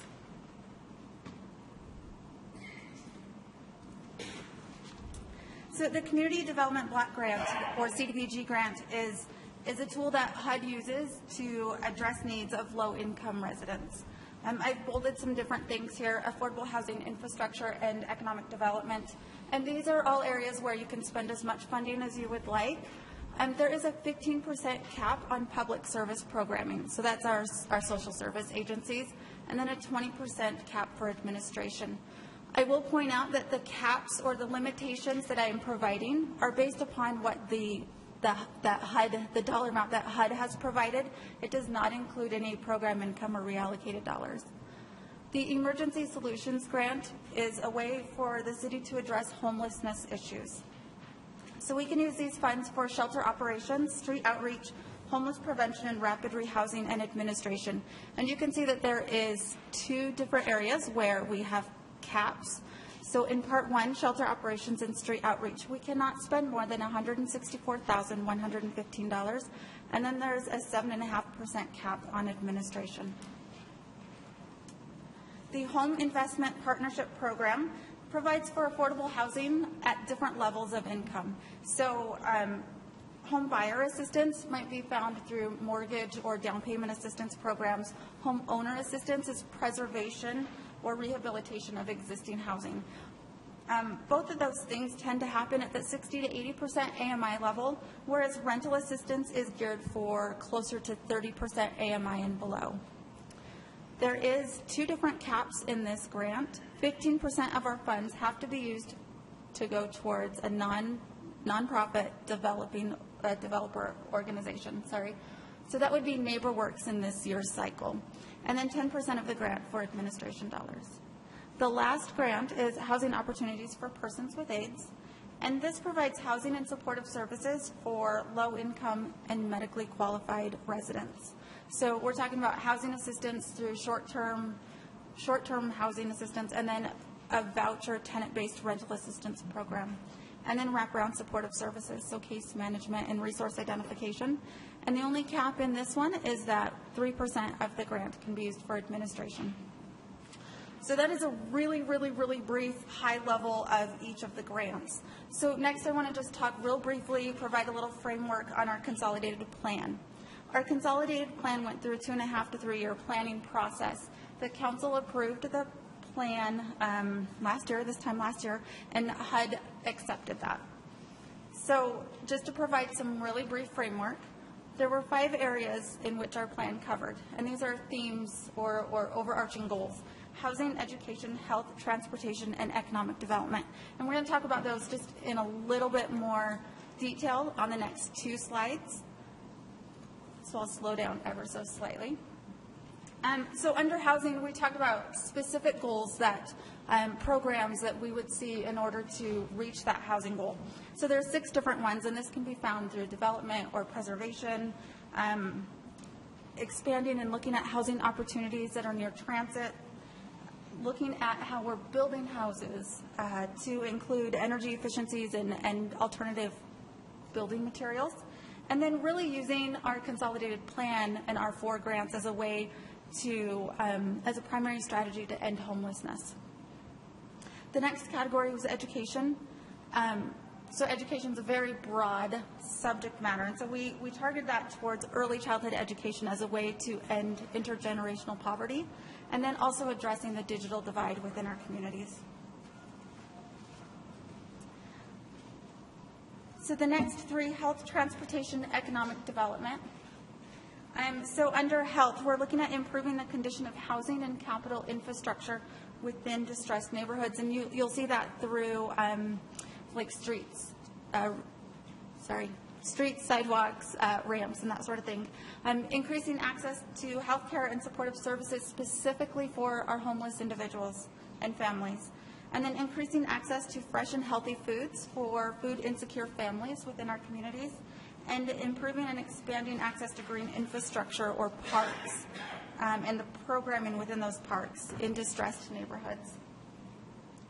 So under transportation, we have 3 different ways in which we can meet that transportation goal. So supporting access to public transportation, increasing the accessibility of public transit in distressed neighborhoods, and expand and improve multimodal transportation infrastructure. And the last one that we have here is economic development. And this is new to the city in this consolidated plan. So we're really excited that it's here. So providing job training programs for vulnerable populations and expand economic opportunities through capital infrastructure and facade programs.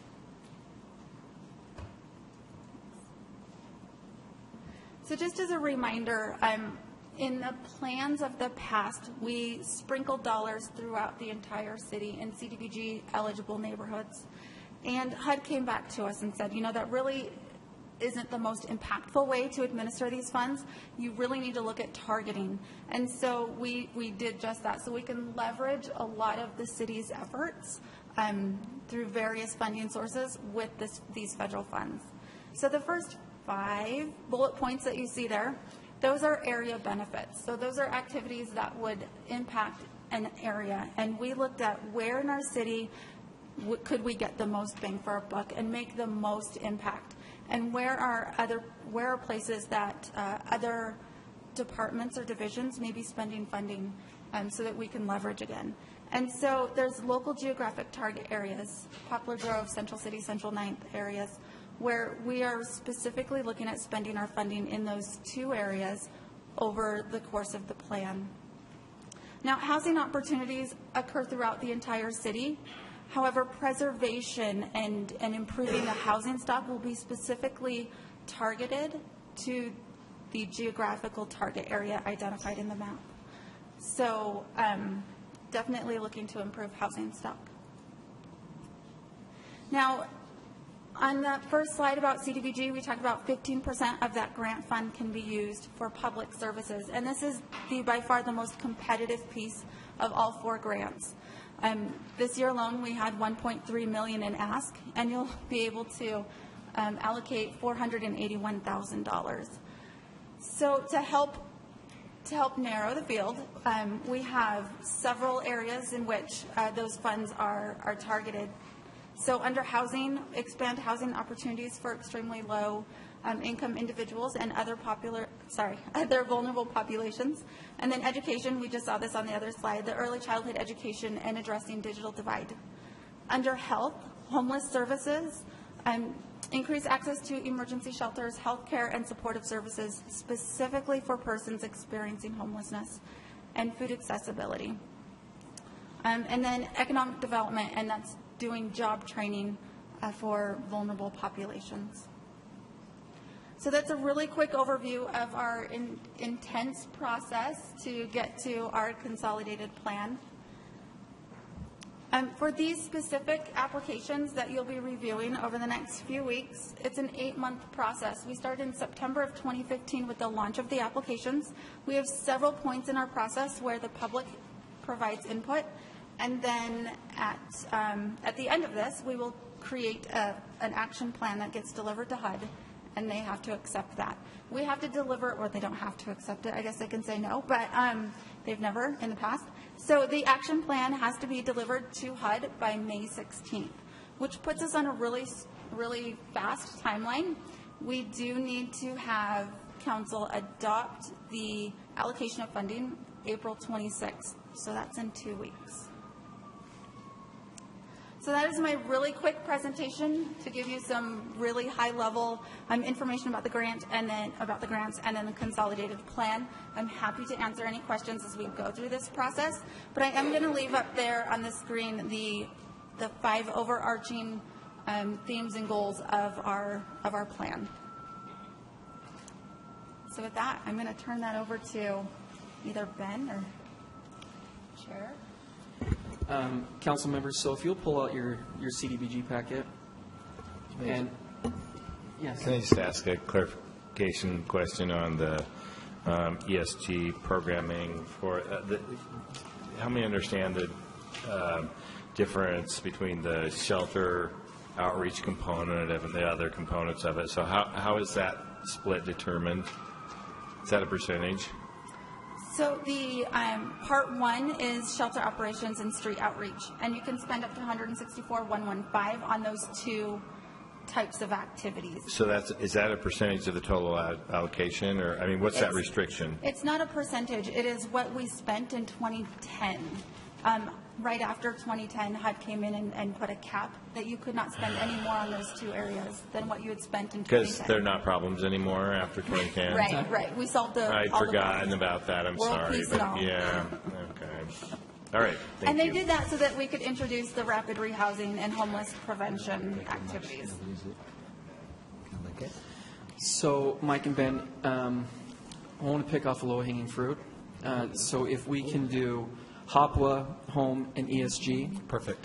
And then council members, if you will come next week with any ideas for CDBG, if there are ideas that you've got or changes that you want made, we'll focus on that next week. But if we can really dive down and get these 3 categories done, ESG, home, and HOPWA.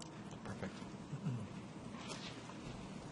Mr. Chair, do you want us to go through each application, each group, or would you prefer just to do a page by page? Maybe just do a quick rundown of it, and then if council members have any changes that they'd like to make, let's hear a proposal on it. And if not, we'll move forward. Great. Shall we start with ESG then? If you're okay with HOPWA, let's move there. Let's do And Jennifer, do I need to recuse myself from this discussion? I'm funded. My agency is funded. Yeah. I think you should. Housing opportunities for persons with AIDS. I think when we had a previous legal opinion about it, it maybe wasn't an issue to be part of the discussion, but the approval process was just. I know I do during the funding approval, but Okay, well, So maybe it's up to your discretion. I'll say very little. If anything at all. Just say something profound next time. And I'll ignore It's you. really important federal funding. There, how's that? Great. So the Housing Opportunities for Persons with AIDS program, we are really looking at tenant-based and project-based rental assistance being the majority of this funding, and then some short-term housing assistance and some supportive services, with 3% of the allocation going towards administration. And in the past, we have been able to do some cost overrun allocation. That is not the case this year. We have $365,825 to allocate today. Can you say that one more time? We have a total of $365,825 to spend on the HOPWA program. Will you Maybe I will add for clarification, this is, the Salt Lake City manages the dollars for the metropolitan statistical area, so this is actually broader than just Salt Lake City. They've been doing that for years and do an incredible job on that. So that's why you might see some entities in here that you wouldn't expect, because they're not necessarily all Salt Lake City entities. Great, thank you for pointing that out. So the Salt Lake County, the Housing Authority of Salt Lake County, is able to operate these funds through the tenant-based rental assistance program in Summit County, Tooele County, and Salt Lake counties. And I just want to make one more point to council members. If you are going to take money away from anywhere, you've got to figure out where you're going to refund that money from somewhere else. So don't make a suggestion unless you're willing to take it from somewhere else to move the money around. Within the category, that's right. Would you like us to talk about each one of these briefly for you? Would that be helpful, or do you ready? Yeah, there's not very many of them. Okay. There's 6, so that'd be great. Okay, so the Housing Authority is doing a project-based and tenant-based rental assistance. Between the two, we expect them to assist about 36 to 40 households. And in the past, we have not drastically reduced this number. These are people that are in housing, and failure to fund at an appropriate level will cause homelessness. So we like to take that into consideration as we look at both of these programs. The Salt Lake Community Action Program is doing resource identification and short-term housing assistance. That can be 21 weeks, up to 21 weeks of rent, mortgage, or utility assistance. The Utah AIDS Foundation is doing supportive services, so case management that is centered around making sure that those that are eligible have access to housing.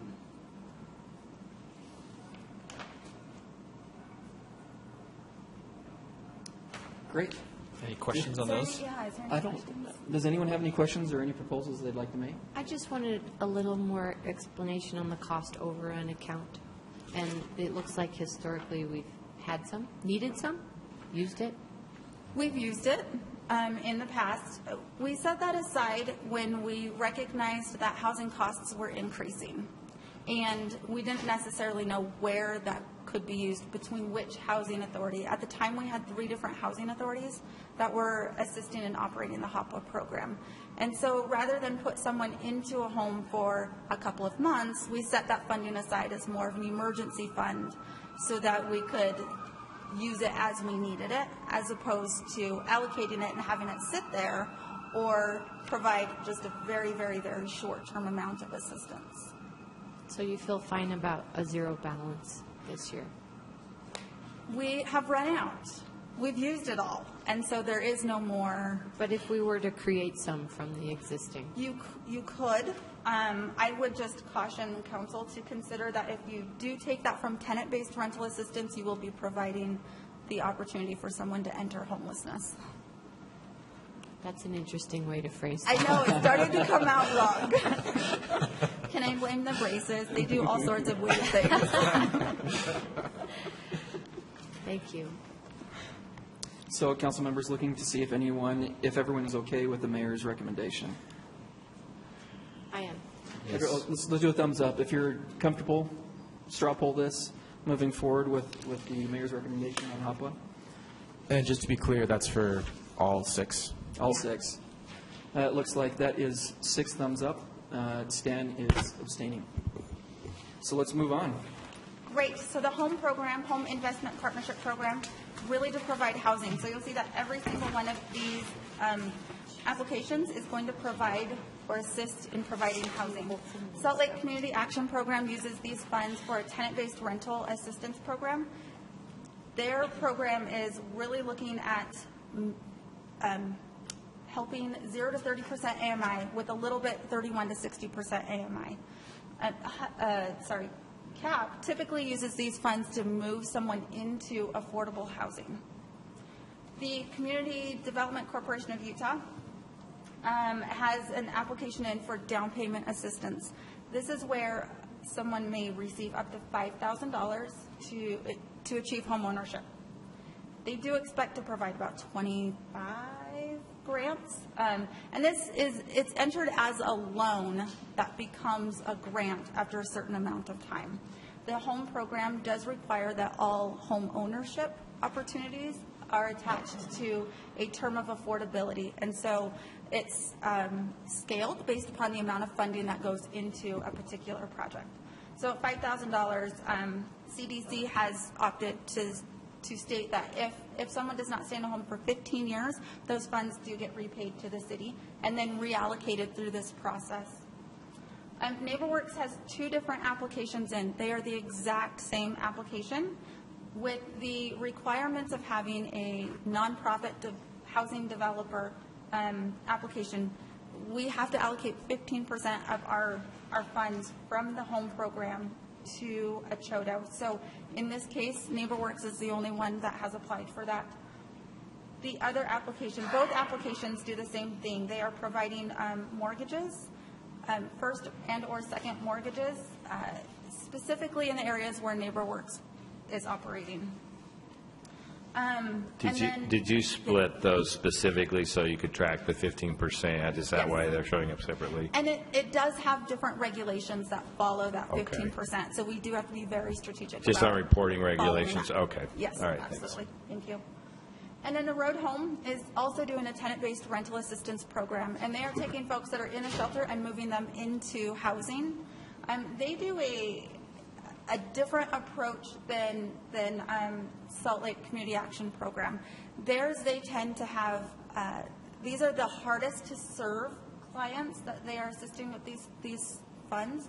And so they tend to be on rental assistance much longer, whereas CAP was paying for more deposit, maybe first 1, 2, or 3 months of assistance. Road Home is doing a long-term program there. And then we have Hands Own Housing Program, and this is a home buyer, first-time home buyer and housing rehab program that has been amazingly successful, I might add, and has been able to do a lot of different things. And we're actually expanding this program to reach not just first-time home buyers, but eligible home buyers in this funding cycle. And then, of course, administration. So for this grant, we have $706,405 coming from HUD. So the 15% and the 10% will be calculated off of that number. But then we have $453,737 of program income funds. These are funds that have been repaid to the city that can be reallocated back to eligible projects. So we have a total of a little over $1.1 million to spend. Are there any questions about any of the... I have one question, and it's just a numbers question. Why $374 from item number 4 to taken away from item number 1 to number 4? Well, I guess my question is similar in that why did the committee allocate higher than 10% for admin costs and the mayor dropped it to 10%? Can I address that one first? Is that okay? Please. So when we start this process, we have no idea what we're going to get. So we base our numbers based upon what we got the previous year. And then occasionally if we've heard rumblings about what Congress may do, we may shift the number that we start from. So that is why the 10%, we weren't being greedy, I promise. That's why the 10% looks a little different there. And then you said number 4, right? The slight change in dollar amount. Yes. Mr. Chair? Okay, so that again was... the mayor increased $374 and took away from your Salt Lake Housing and Neighborhood Development. Well, when we got to the mayor, we had real numbers at that point. And so we had to shift that 15% based upon what our actual number was. So Okay. had That to makes come from sense. somewhere. We were close. Okay. Council members, do you have any issues with home? It makes it easy when the numbers are so close. Close. Yeah. Right. So let's just show a thumbs up that you're comfortable with the mayor and the mayor's recommendation. That's 7-up. Fantastic. Thank you so much. All right, the last one for tonight, Emergency Solutions Grant.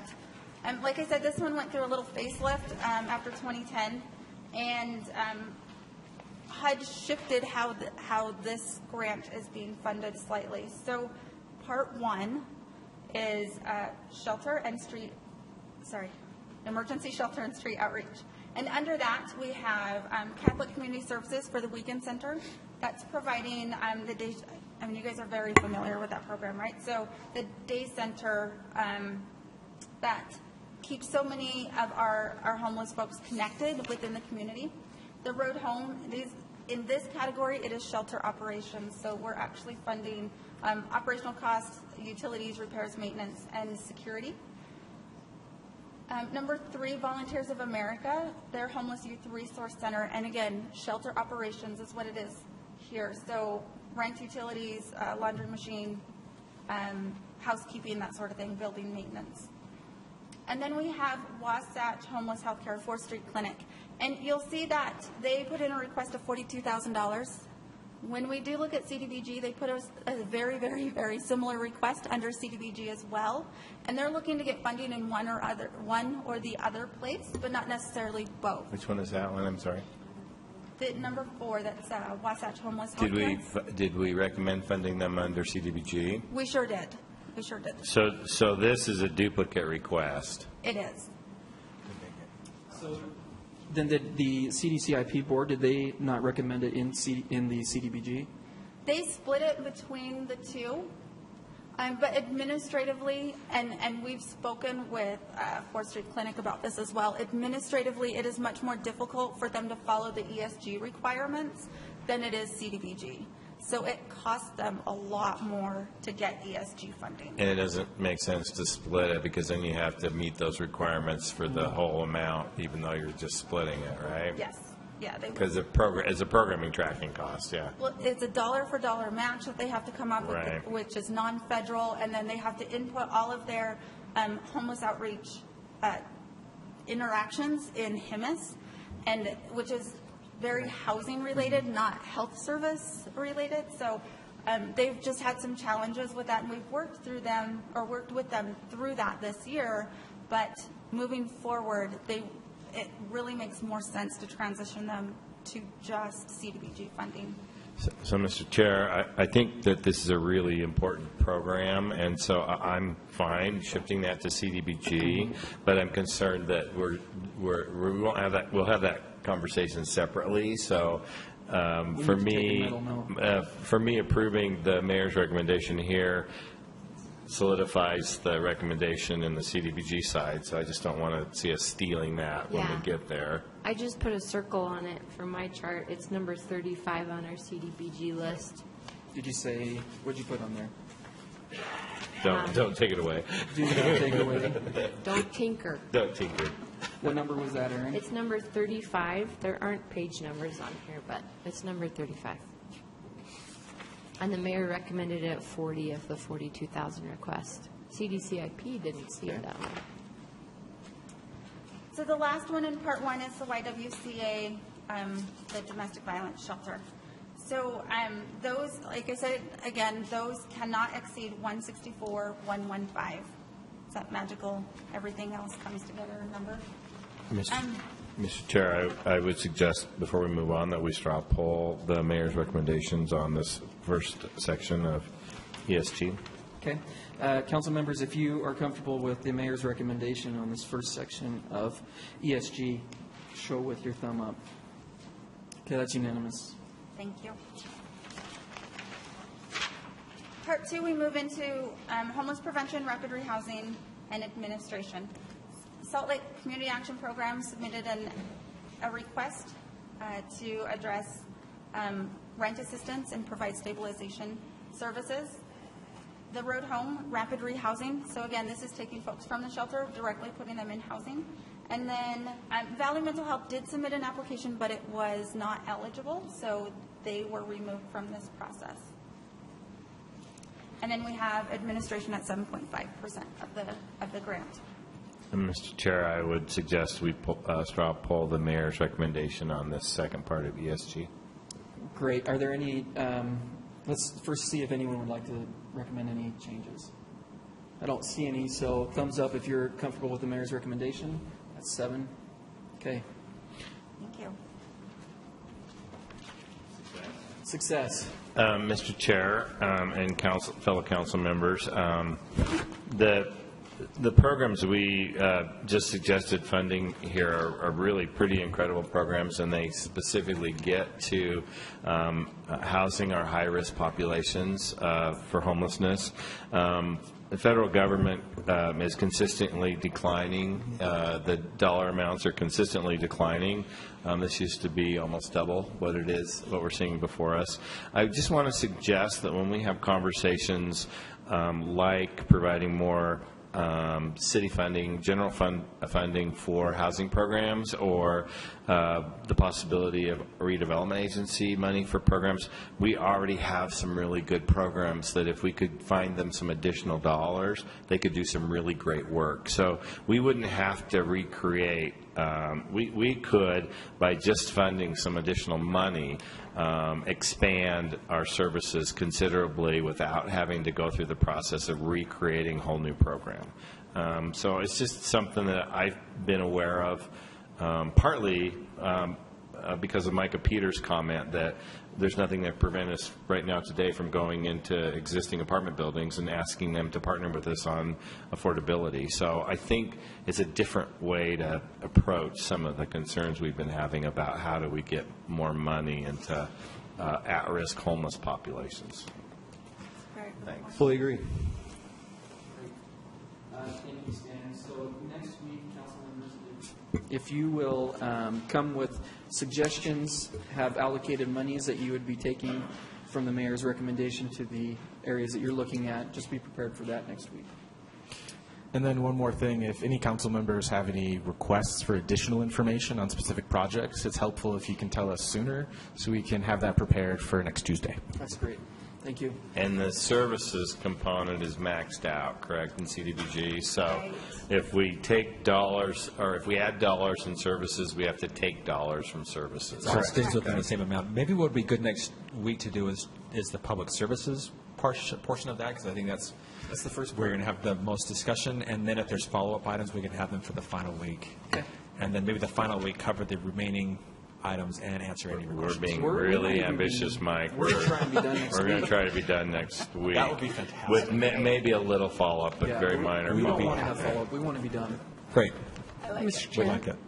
I looked through our stuff from last time and what was given to me today. I couldn't see any difference in them, but I'm wondering, was there any difference and I just didn't see it? Okay. No, there weren't any. Okay, thanks. Since I've made all the notes on the first one, I want to make sure I... You will get an updated one this week with, or a separate sheet with some changes the mayor has made. So we'll email that to you this all right. week. That's what I want to make sure I've got. Okay, All right, thank you. Appreciate it. Thank Yeah, you. you got us back on track. We're 5 minutes ahead. Glad we can help. Mr. Chair, moving to our next item on our agenda, I move that we go into closed session.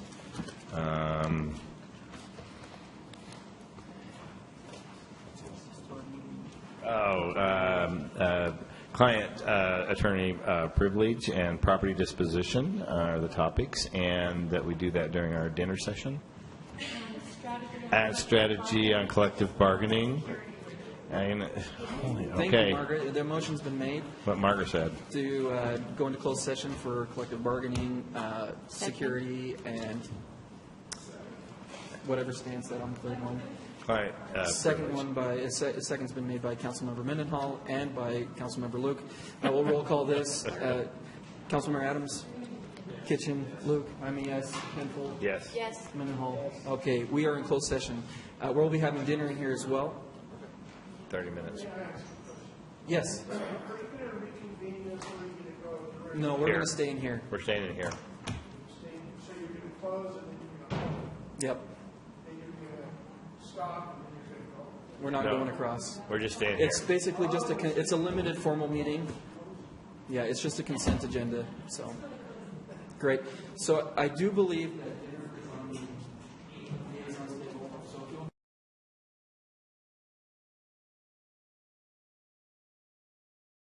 the airport budget, is everything set up and ready to go? Okay, so if you want to come up to the table, we're ready to go. So we've got Russell Weeks with council staff. We have the airport director, Maureen Riley, and Ryan Tesh, the director of finance and accounting at the airport. Just so everybody knows, this will be my second run-through on the airport board. The budget. It's a great budget. Great job. Sorry. You're fine. I enjoy it. All right, who's going to lead off? Is it going to be Maureen or Russell or? Well, the only thing I really have to say is that the council staff report is based on the proposed budget that was approved by the airport board. And this is part of the process in which ultimately this budget will be adopted by the city council as part of the city budget.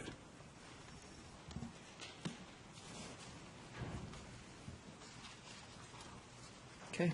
All right, and thank you for having us here today. I'll just say a few things. I just want to thank the staff who worked so hard to put this together, and it's a very long process for us. We start with the first city department to start its budget. We start in November, and the first thing we do is meet with the airlines and make sure they endorse the budget. We don't ever want to set up a conflict between the city and the airlines. So we make sure that they support it, and then we meet with the mayor. And then, of course, the airport board and city council. So this is our, fourth, fifth, sixth. Ryan's getting to be a pro at this. He's got it memorized, right? He's got it memorized, right. We'll take you through the highlights. Of course, if you have any questions, please stop us. There's a lot of detail in here, and the numbers are pretty big because a lot of it involves our terminal redevelopment program, and that is still underway. So, Ryan, I'll let you take it away. Thank you. Thank you, Mr. Chair, council members.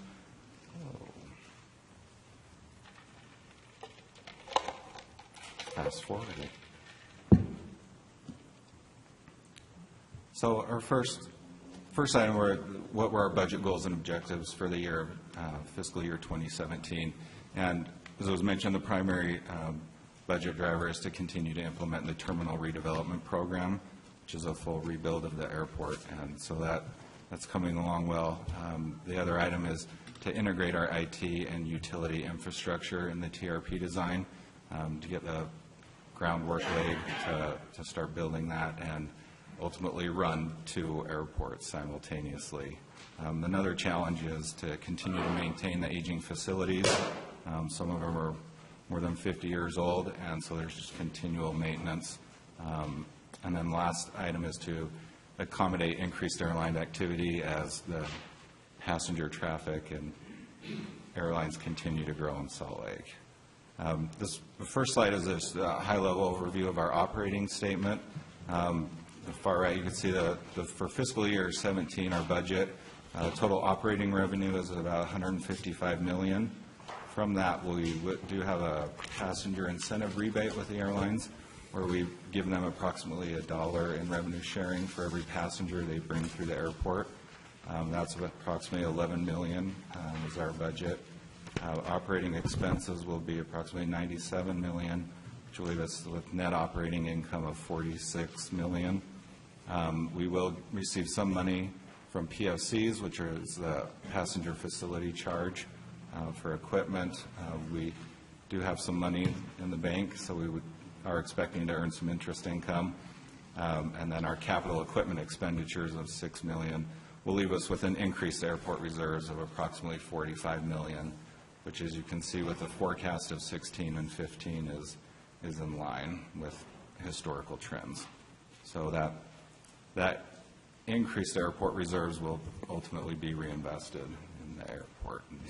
Maureen, I just want a quick question. This is something I've never heard. Our passenger incentive rebate, how does that compare to other airports our size? It's usually negotiated airport by airport, but in our case, it's we return to the airlines $1 for every passenger they bring into the airport. It used to be a fixed amount of $10 million, and we wanted to tag it to an incentive. So if you get $1 for bringing in another passenger, that's an incentive to the airlines. And then there's an incremental increase for any passengers over 10 million. So we're now at 11 million plus, so they're into their small increment increase. So it's 11 million something there. But comparable to an airport our size, are we giving them better incentives to bring people here? You know, I don't know. It's an interesting question. I can get you back some information on that. I think they're negotiated deals. So some airports give no incentives, but an airport like ours, it's, we worked it out through negotiation. So, Maureen, do you know at what point did we switch to the $1 per passenger versus the $10 million? 2010, maybe? So I guess the assumption I'm making is that since it's up to about 11 million, that actually the traffic's going up. And Exactly. that you could evaluate the incentive as successful, at least based on those numbers. Right. Okay. And we made the switch in a year in which and it's on the enplaning passenger, when the passengers emplaned were about 10 million. So it was somewhat, transparent to us. We had been giving 10 million in the past, and we switched to 10 million just based on a different formula. Is that, do you know off the top of your head, is that with existing or airlines that were with us at that time, or does that, I'm assuming it would include additional airlines that have come in since then, but do you know where the majority of that is? Is it increased capacity with our major carriers? Well, we have Alaska has come in. So very Alaska recently, probably so, made it. Yeah. Okay. But increase the flights as well. Yeah, I mean, right now the price of jet fuel is so cost effective that airlines really, they're doing something really wrong if they lose money. So they're adding flights, they're making profits on almost every route they add. So this next slide is just a little pie chart to show, where the majority of that operating revenue comes from. So on the prior slide, you saw there was 155 million less the 11 million passenger incentive rebate. It leaves us with 144 million. Obviously, the biggest part is the land side concessions. So that's kind of all the concessions before you get to security, car rental, and we'll go through that detail. And then terminal concessions. And then lastly, the last large part is the airlines. And 36% is actually decreased over the last couple of years, and so that's very positive for the airlines, and they like to see that. So the detail for the airline revenue is landing fees are their largest part every time they land a plane.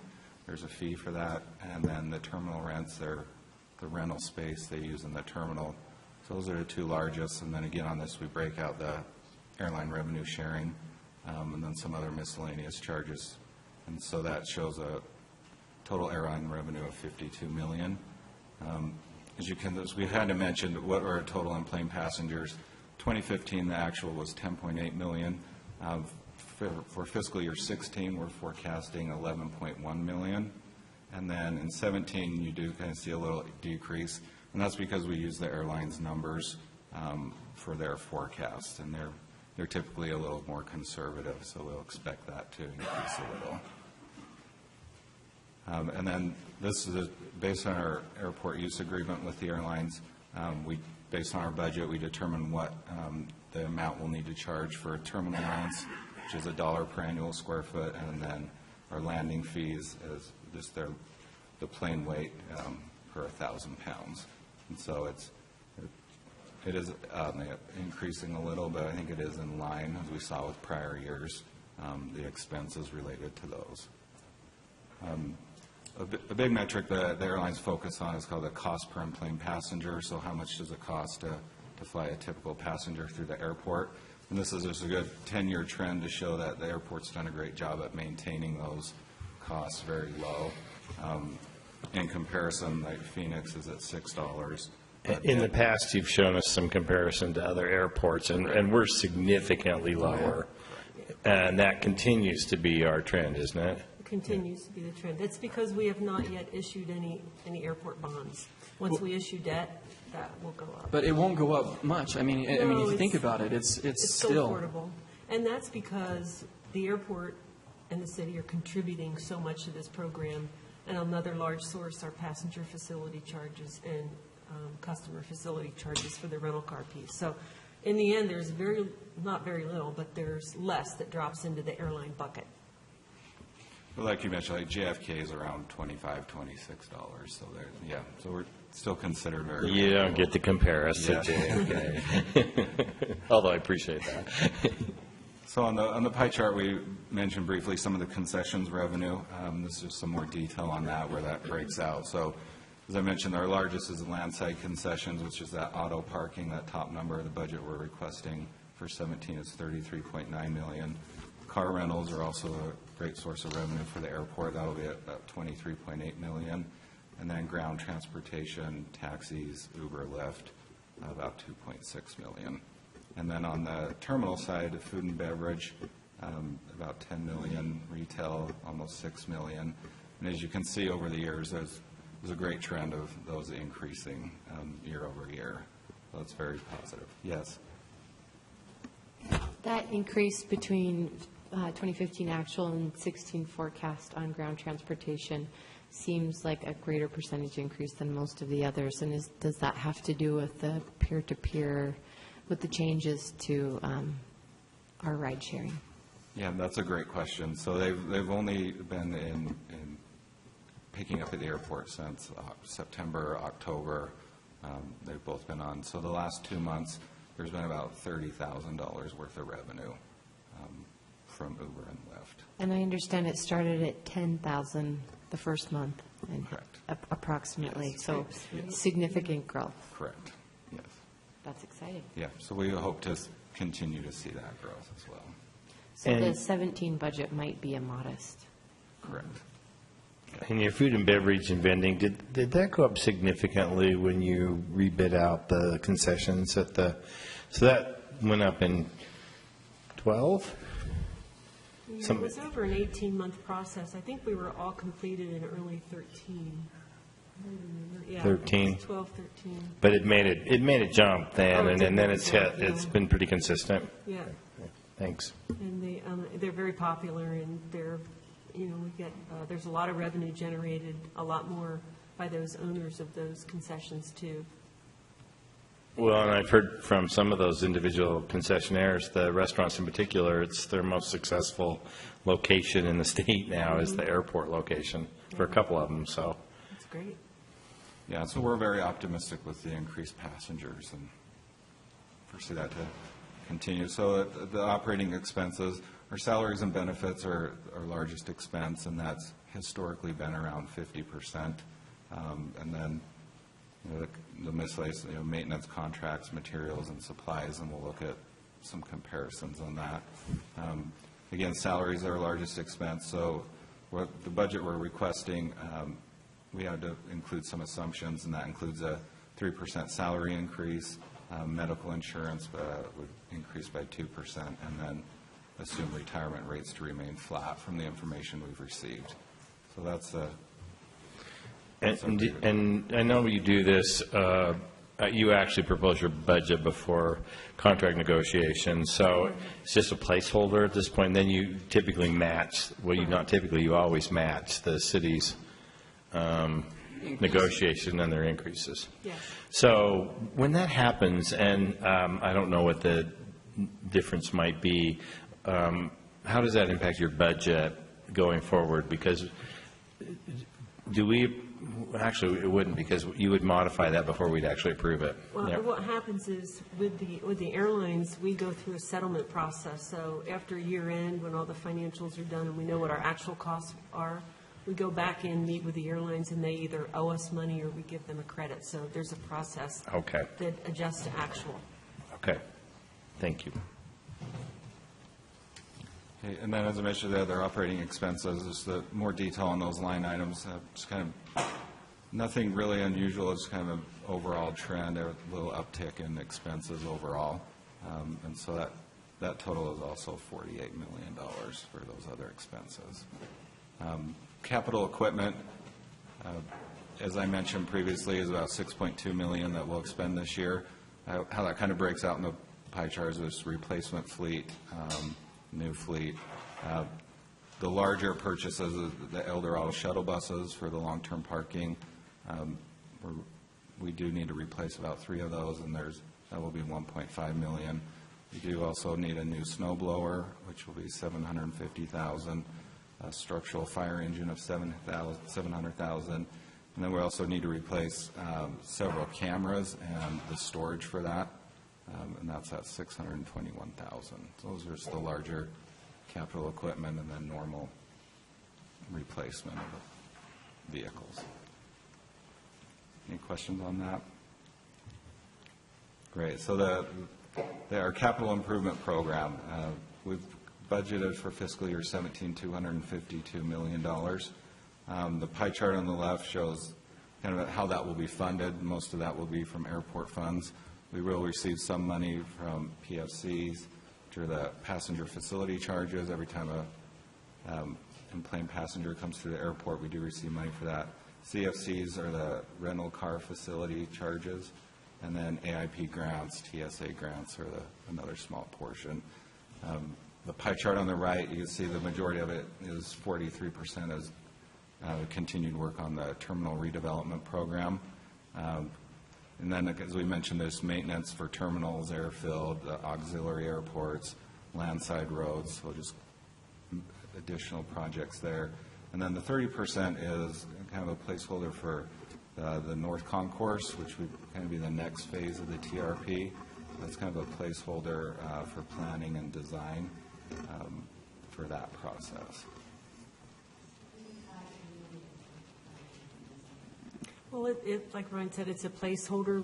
To proceed with that project, we need airline approval. We don't have it. But we do, they have asked us to do some conceptual studies. If it moves forward, most of that will be a design fee, because the addition is probably $740 million. But we don't have the support for it yet. We're just studying it.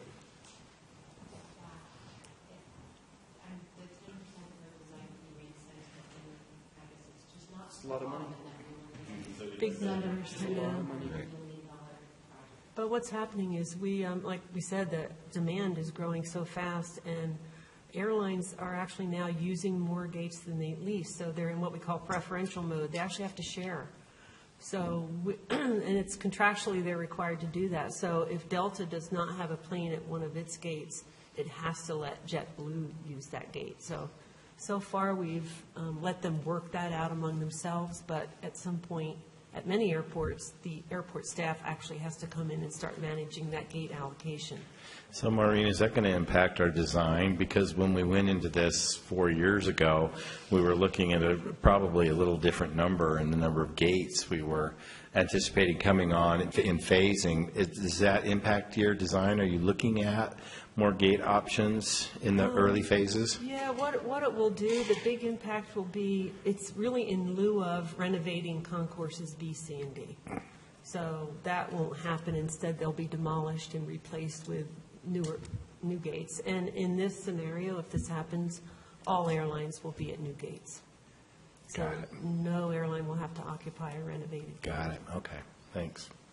And we'll be happy to come back and go through that in more detail if it actually, comes to fruition. But it's more efficient, so planes are coming in and out faster. That's why we're not needing as many gates. Yeah. So I'll just touch on some of the highlights. As we mentioned, the several projects that are going on around. So the terminal projects, the building is kind of almost literally falling apart. So there are panels literally falling off the side of the building. So that's a big part of this, is the delaminated rusted exterior panels, continued roof replacements, restroom renovations, and then some boiler plant. Airfield projects, we are going to repave runway 1735, continual signage replacement, lighting, wiring replacement. And then at the auxiliary airports, South Valley Regional Airport and Tooele Valley Airport. So South Valley Regional Airport, we did receive some AIP money to repave the runway and taxiway and taxi lane. And then at Tooele Valley, just some additional infrastructure improvements. On the land side, just some additional asphalt overlay. It's continual.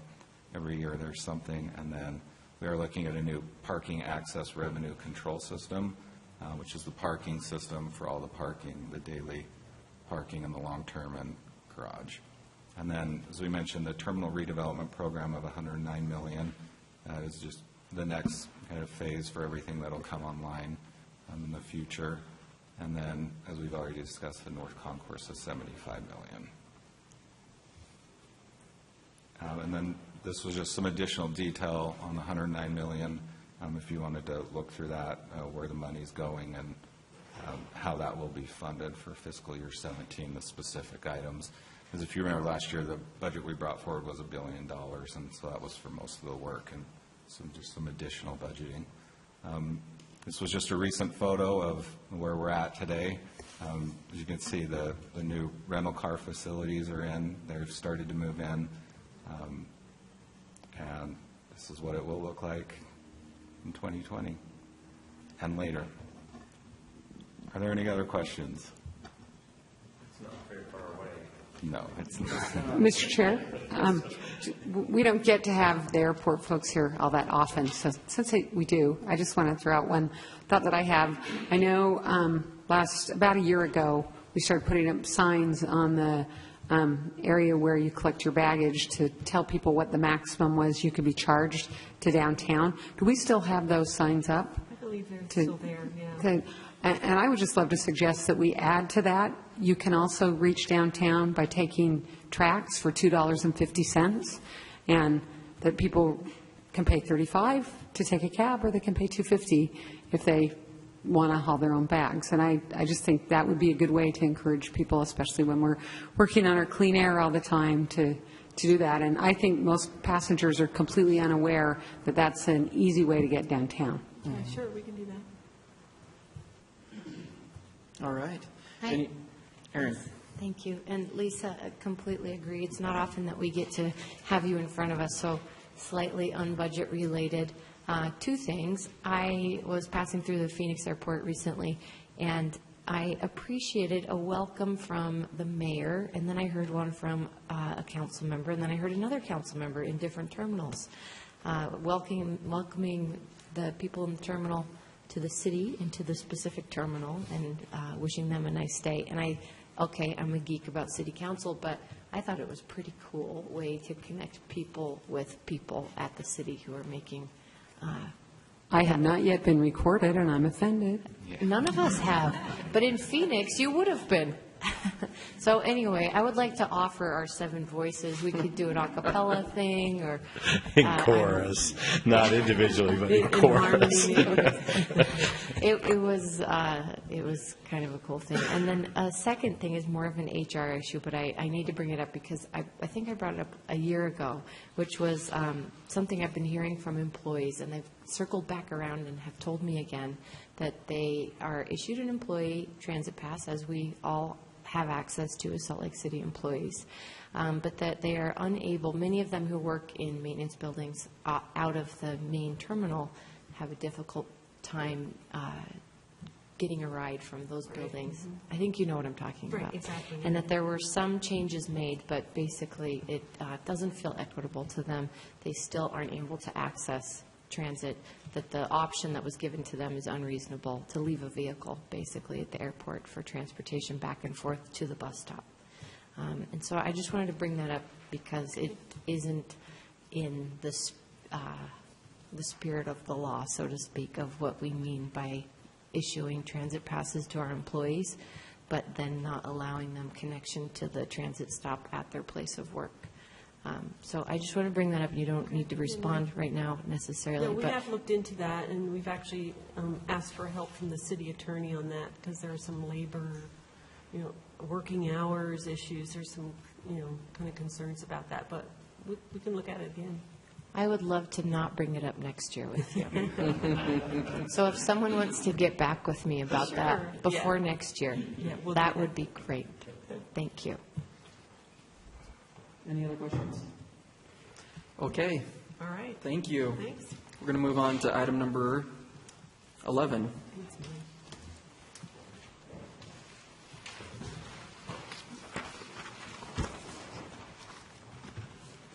Oh, I'm sorry. We're on to item number 11, labor negotiations. Brian Roberts, who is the senior city attorney.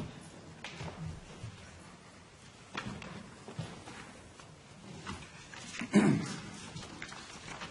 evening. As stated, my name is Brian Roberts, Senior City Attorney, also designated as the Chief Negotiator and Mayor's designee under the Memorandum of Understanding that we operate under with our 3 bargaining units, ASHME, Salt Lake Police Association, and IAFF 81. Was asked to give a brief overview of the process and how we get from point A to point B, and then I can answer any questions. We are operating under the collective bargaining resolution that was passed in 2011, and that basic process is the chief negotiator, mayor designee meets with the union boards to discuss terms and conditions of employment and also compensation. The terms and condition portion of the contracts tend to run in 3-year cycles. And this year we actually pushed one cycle by mutual agreement, so there are no terms and conditions that are going to be part of this sort of go around for this fiscal. We pushed into the fall, and we've got a game plan to how to approach that. So for this short term window, we're going to be doing solely compensation with all 3. We'll have closed door meetings, negotiations between the boards. Once those reach a stage where hopefully we reach an agreement, we create what's called a tentative agreement, and it's tentative because it's ultimately subject to 2 forms of ratification. So the executive branch and the union boards reach a tentative agreement on a compensation package. It is then brought to the council as part of the budget process, and the council approves both the appropriation of the funds to fund that compensation package as well as the MOU implementing that. On the flip side, the union boards take the compensation tentative agreement, in this case, to their membership for ratification and a ratification vote.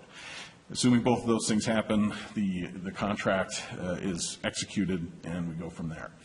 If the bargaining resolution has a date of May 15th in there, that is floated on occasion. We've floated past that by mutual agreement, but that's a general time frame where if we haven't reached that tentative agreement stage, it reaches either party can declare impasse.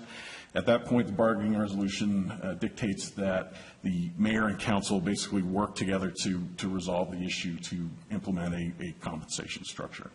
So that's the general layout and process of how we're going to handle that under the auspices of the collective bargaining resolution as it exists right now. Happy to answer any questions. Hope I didn't go over that too fast. So your deadline for having negotiations done? Like I said, it's been a soft deadline in the past. Mm-hmm. May 15th is sort of the date that is listed in the bargaining resolution as to when it is hoped that we would have either a tentative agreement or move into the next phase of the process by a declaration of impasse. So, I try to shoot for sooner than that because that's a fairly tight window that really runs it up against the budget process quite a bit. But it's gone longer than that. We've been finished shorter than that too. That's the general time frame we like to shoot for. Okay. Any questions? Awesome. Thanks, Right. Brian. Thank you. You'll be back to keep us posted on what's going on. Correct? Yes. All right. Sure. Item number 12, electric vehicle parking stalls amendment. We have Russell Weeks, policy analyst with the council staff, and Tracy Tran, who is principal planner in the planning department. Oh, and we have Nick. You're good.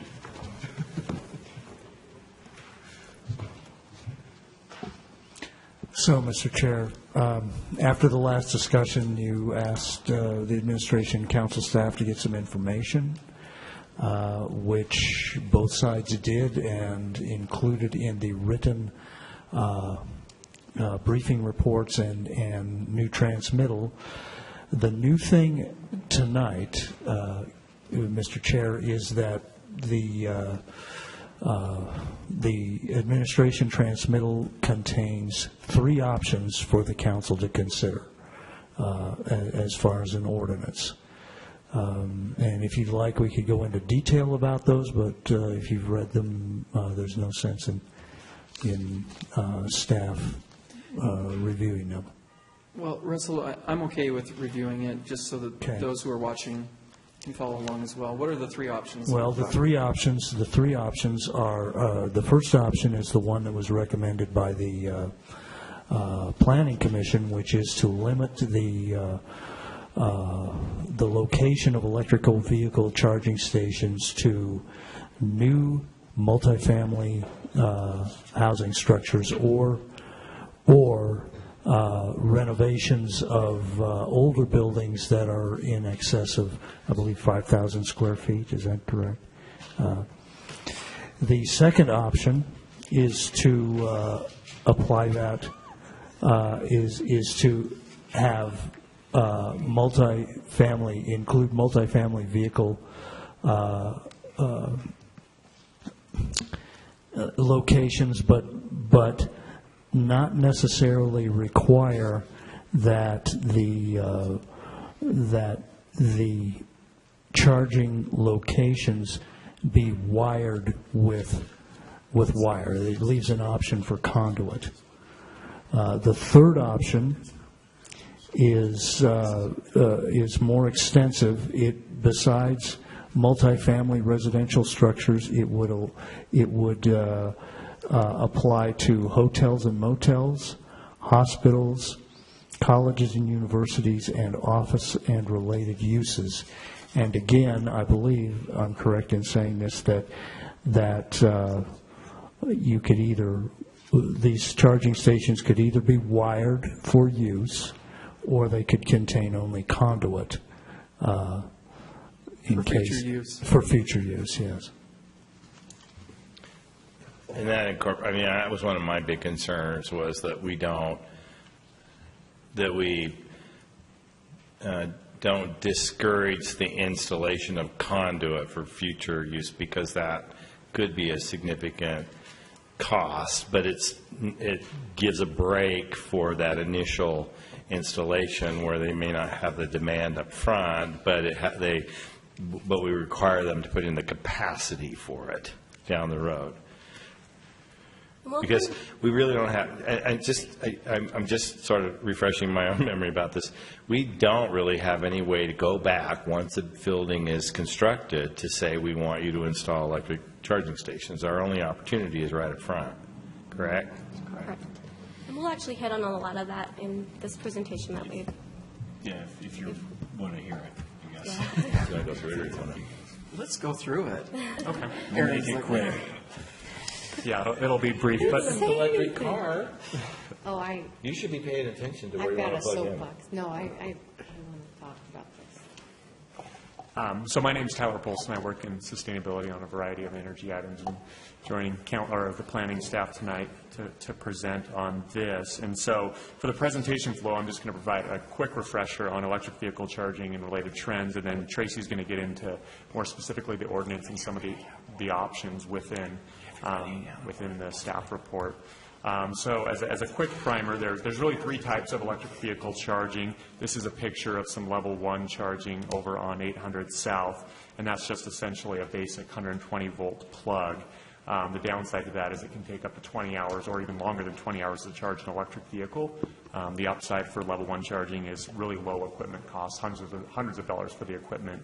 As it relates to the current ordinance, the ordinance doesn't specify what level of charging is required to meet that 4% requirement as part of the development, and so technically someone could put in level 1 charging and comply with the current ordinance language. The next level is level 2 charging. This is a picture of some city-owned infrastructure on 300 South for public charging. And this is 240-volt infrastructure typically that can charge a vehicle in 4 to 7 hours. From an equipment cost perspective, the equipment can cost anywhere from $700 to up to $7,000 for smart charging equipment. And then in terms of installation, a pretty wide range as well on installation costs for this.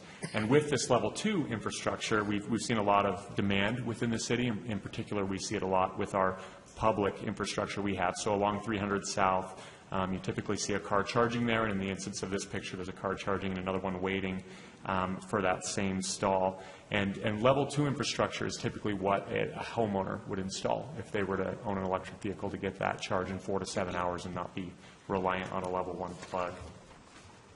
And then finally, the level 3 fast charge infrastructure, a very high cool factor, but a very high price tag as well. So these stations cost $20,000 plus typically and have a real high install cost. But from a convenience factor, they can charge vehicles very quickly, certainly under an hour, and in some cases 30 minutes or less. They put out around 20,000 to 50,000 watts for a level 3 charger. And do we only currently manage 2 of those in the city? We manage 2, yes. And do we have a couple scheduled for installation? No. And so we these don't two, have any additional ones? No additional ones. These 2 came as part of a donation from a vehicle manufacturer through the State Office of Energy Development, and then they reimbursed us for cost of install. So, do we have any kind of sense on usage, those 2 locations? Yes. So they've been in place for many months now, and earlier this year we put on software that tracks usage in terms of total uses per day and total energy provided. We were providing the energy for free and getting around 7 uses a day. Since we've put the fee schedule on these stations, the usage has dropped dramatically by more than 80%. And so that's really in the last couple months where we've seen a significant drop in usage associated with charging for the electricity. So it's something we're tracking and kind of evaluating where to go on that front. But in terms of what we're charging, it's certainly not at cost recovery in terms of what it costs to provide electricity. It's very expensive, the demand charges. Just a quick snapshot in terms of how much EV charging infrastructure, publicly accessible EV charging infrastructure exists within city limits. There's no 100% answer. There's no ultimate resource on what's out there, but the best site is probably this site called PlugShare, where it's a user interface. People go in, they report stations of all sorts, including residential chargers that are available for public use. And looking at roughly within city limits, we have around 50 separate locations currently with publicly accessible charging. In terms of electric vehicle adoption in Utah, and specifically within Salt Lake County, the data that we have comes from the State Tax Commission, and it reflects vehicle registrations by county. And so it's pretty imperfect data, actually. When you think of a vehicle like a Ford Focus, they have the traditional Focus and the electric vehicle version of a Ford Focus, but the Tax Commission only reports it as a Focus. So it's imperfect and it's conservative in terms of what it reports, but there's around 2,000 plug-in vehicles in the state of Utah, and over half of them are within Salt Lake County itself. We're not sure about city limits specifically. To put those numbers in context, within Salt Lake County, in terms of total vehicle ownership, it's about 0.3 or 0.4% of total vehicle ownership is a plug-in vehicle. But in terms of new purchases, it's around 1% of new purchases annually are plug-in vehicles. And that's growing exponentially, so it's roughly doubling the total number of plug-in vehicles we have in the community. And then just some context on the ordinance and why the percentages are higher. We're really taking a forward-looking perspective as it relates to electric vehicles and associated infrastructure. And electric vehicles are along this technology adoption curve called an S-curve. They're really, really low on this S-curve in terms of percentage of vehicles adopted to date, but analysts are saying that this is going to ramp up a lot in the U.S. and globally in terms of vehicle adoption for EVs. And what that S-curve kind of looks like for other technologies like TV, cell phones, digital cameras is you see these low adoption rates, but then as prices come down and become more accessible and affordable, adoption rates ramp up really quickly. And so this S-curve analogy is something that you're seeing more and more in reports from a lot of agencies, and also something that, like in this example, Bloomberg Finance is forecasting that within a decade or so, globally, EVs are going to be about 20% of the new sales market within a decade. And so that's kind of important context to keep in mind when we've got an ordinance out there that's got a percentage that some people think is high at 4% relative to the current ownership, but in trying to future-proof kind of our buildings and infrastructure. And then finally, just 2 last points. One, electric vehicles are a great reducer of local air pollution. So this comes from a study from the Southwest Energy Efficiency Project where they look specifically along the Wasatch Front and they look at generation infrastructure related to electricity that causes pollution, but at the same time dramatically reduces the amount of localized pollution relative to a gasoline vehicle. And so what they found was that a typical EV results in about 75% reduction in sulfur dioxide, NOx, VOCs, and other form of pollutants relative to a new gasoline vehicle. And then also just some final context around the carbon footprint and climate goals of the city. On a community-wide basis, electricity is about 54% of our community emissions profile. But, and this is a real simplified version, but one way we also think about it is if you loop in on-road transportation, which is becoming increasingly electrified, electricity makes up 71% of our community carbon footprint. So in my mind, that's a real positive figure because electricity is something that you can change in terms of its emissions profile. We're really relying on natural gas and coal, but that 71% figure is something that can be transformed with renewables over time. So with that, I'll turn it over to Tracy, who has a lot more context on the ordinance itself. Before we do, there was a lot of very aggressive chatter about the Tesla announcement and what that might mean for percentages and some of the projections and early adopters versus, sort of standardized purchases. I'm assuming it's too early to work any of that data into new projections, but what's your sense of that? I mean, the record set with deposits and just chatter was pretty phenomenal. Yeah, so currently in 2015, I think Tesla sold around 50,000 vehicles globally, and with the Model 3, in 2 days they had 325,000 separate $1,000 deposits for that vehicle. So what that's kind of reflecting is that when you can sell a vehicle at $35,000 that has over 200-mile range as an EV, sales are going to explode. Yeah. And so when you look at even the S-curve trajectory that they forecast in that Bloomberg graph, it's showing a fairly smooth growth to mid-century, and what you see, at least as it relates to Tesla's figures, if other auto manufacturers can replicate that, it'll be a much quicker acceleration. The other, a different question is that have we done an evaluation on the clean air advantages to providing electricity for no charge at our stations? And so what I'm getting at is has been some conversation in the past about eventually charging for charging, but there are certainly some advantages from air quality perspective for us to provide that service, and it may be one of the ways the city could support or subsidize increasing air quality. Have we looked at any kind of statistical information that might demonstrate that? Well, so in terms of looking across the country and contacting a lot of cities that have public infrastructure, what's dominantly happening is that energy is being provided for free. And part of the reason that's driving that is, one, they want adoption of electric vehicles, but then two, the infrastructure hasn't been smart enough traditionally to support charging for energy. But going forward, the city currently has a project that's going to go out to bid soon for expanding our public EV infrastructure for the level 2 charging. We're currently providing that for free, but there's going to be a consolidated fee schedule proposal coming to council. So before we do that, council members, and this is something I personally want to address, is I think there are significant advantages to providing it for free, and I don't think, I'm not in a place where I'm advocating for charging for it yet, because I think we get an air quality advantage that is hard to quantify.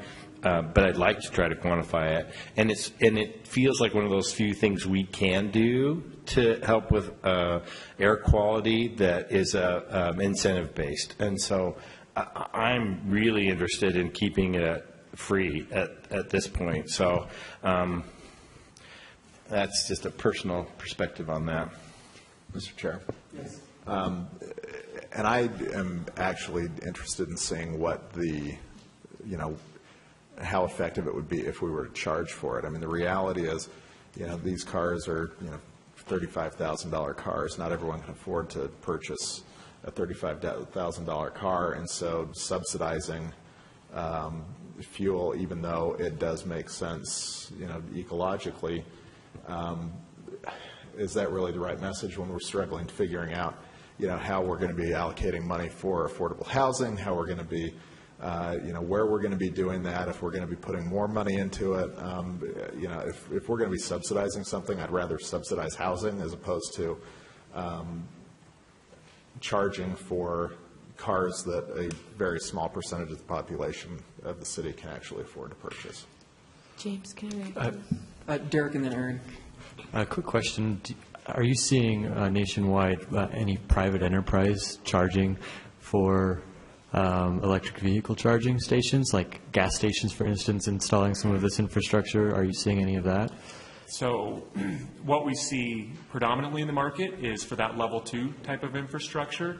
They're selling that infrastructure to businesses, other organizations and whatnot, and then allowing them to dictate whether they charge or not. And so the private providers, there's not really, unless you're in an area with a lot more EVs, you're not going to be making money by installing the infrastructure and then trying to recoup costs and make a profit off of it. So they leave it up to the spaces, whether that's retail or whoever else puts in the infrastructure, to decide whether to charge. When it comes to the fast charge infrastructure and what's gone in here locally in the last year or so, that's heavily subsidized by the electric vehicle manufacturers coming in and taking a company like EVgo that's put in a lot of infrastructure and providing them with incentives to install and then operate that and provide the charging for free for people who buy cars from local dealerships. So those are the types of deals that are happening now while they're trying to encourage the adoption rates to get a lot higher to where you might see people making money off charging or covering costs. So, council members, we are talking about parking stalls amendment. We're not talking about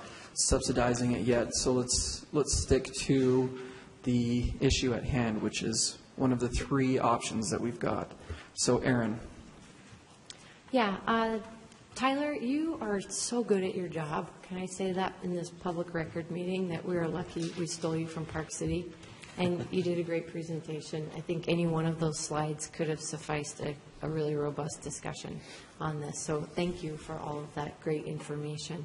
And it is reflective of the importance of infrastructure for this kind of technology, and how we are reacting. And I'm going to be frank about this. I am flabbergasted that Ralph Becker's administration proposed these changes, and I'm taking them in context of when, during an election cycle, these kind of changes were taken and brought to us as a council in a transmittal. This is a reaction to developers saying this costs too much and we don't want to pay for it. And in my interpretation, this was an administration reacting politically to a demand. It's ridiculous. It doesn't even jive with Ralph Becker's administration and the 8 years history of environmental concern and progressive thinking on electric vehicles and other renewable energies that we saw from that administration. I wish it could be retracted. I think it's silly that we're considering this. And when you look nationwide, infrastructure, and the New York Times was talking, they had an article about the importance of the decisions we make today on the growth of EV in individual markets. And when you look at a saturation map, you can look it up on EV accessibility around the country. There's a big donut hole around us. Really, in terms of density, we don't have great EV charging opportunities. When you look west of the Mississippi or east of the Mississippi, where our population gets thick, we see that curve jumping already, and the density and availability of charging stations has a lot to do with that curve. So do we want to be cutting ourselves off at the knees now when it's clear what the market is going to do? The market is expanding. I love that chart that you showed with that S-curve of progress of the adoption of technology. We're building buildings for far more than 10 years. We're building buildings that are going to be around for decades. And if we don't have this infrastructure built in at the time that they come online, we're cutting ourselves off at the knees. And I appreciate the questions that our staff are still researching in terms of is it possible for us to separate office area from retail? And I know that we'll get into that, not tonight, but in the future. I believe we were ready to go at it tonight. Do you have the answers to all of those items? He has a lot of answers and a few more slides to walk through about. Under the new information portion on our If you look at the administration's transmittal, I've supplied a lot of the questions, or a lot of the answers to the questions. So that were asked. I'm open to a lot of these kind of negotiations that we're talking about. Yeah. But this is a ridiculous proposal that was a political move, in my opinion. Sorry, Ralph. All right, so I'm just going to go over some of the different proposals that we've looked at. So in order to evaluate these different proposals and the existing ordinance, we've laid out the options on this grid. We kind of looked at the costs to the developers, so going from lower cost to higher cost, and then whether the project is less or more EV friendly. So our current ordinance, as it was mentioned, we don't specify what type of station is required, but we do require a station for one charging station for every 25 parking stalls provided, and it's applicable to all uses. And, you know, as it was noted, it has been challenging for developers, and some people have said that the current ordinance isn't meeting, is not meeting the market demand as of today. And the ordinance is EV friendly, but there is a higher cost associated with this ordinance. So based on some of the best practices in research, we found that the ability to charge at home is essential. In a study completed by the Idaho National Laboratory, the study assessed the drivers of Nissan Leaf and Chevy Volt drivers. The study showed that the majority of drivers perform most of their charging at home, with between 84 to 87% of it occurring at home. And this ability to charge at home is reflected in in the Vancouver and LA examples, where in Vancouver, 20% of multifamily parking is required to be EV ready, and in LA, 5% of multifamily parking is required to be EV ready. And what EV ready means is requiring the conduit and the electrical capacity to be put to be able to be put up front to be able to support an eventual charging station. And not specific on what type of charge, Yes. whether it's rapid. Level 2. Level 2. Well, Level 2, yeah. yes, in all those instances, as well as a proposal.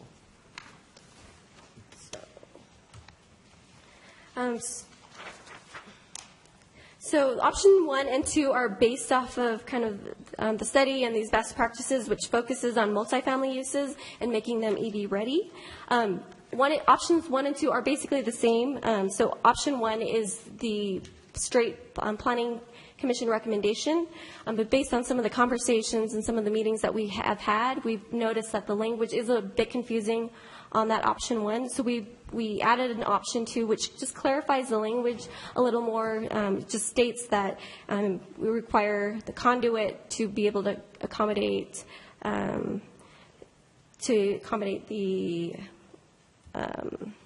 use of future wiring to accommodate like level 2 charging, basically.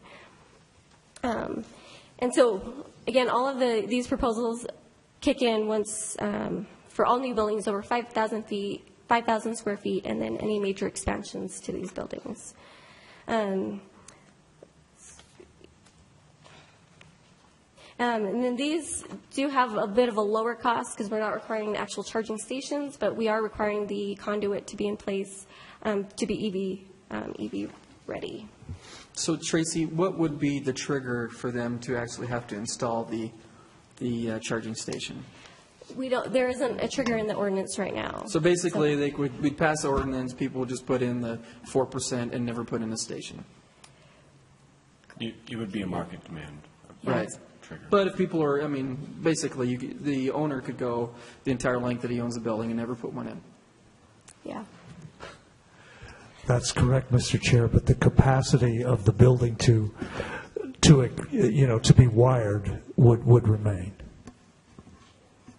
So regarding the workplace charging, the same study showed that of the folks who had access to workplace charging, about 32 to 39% of the charging was completed at work, with the majority of charging still occurring at home. Many of those who charged at work did so because it was free. That's what the study mentioned.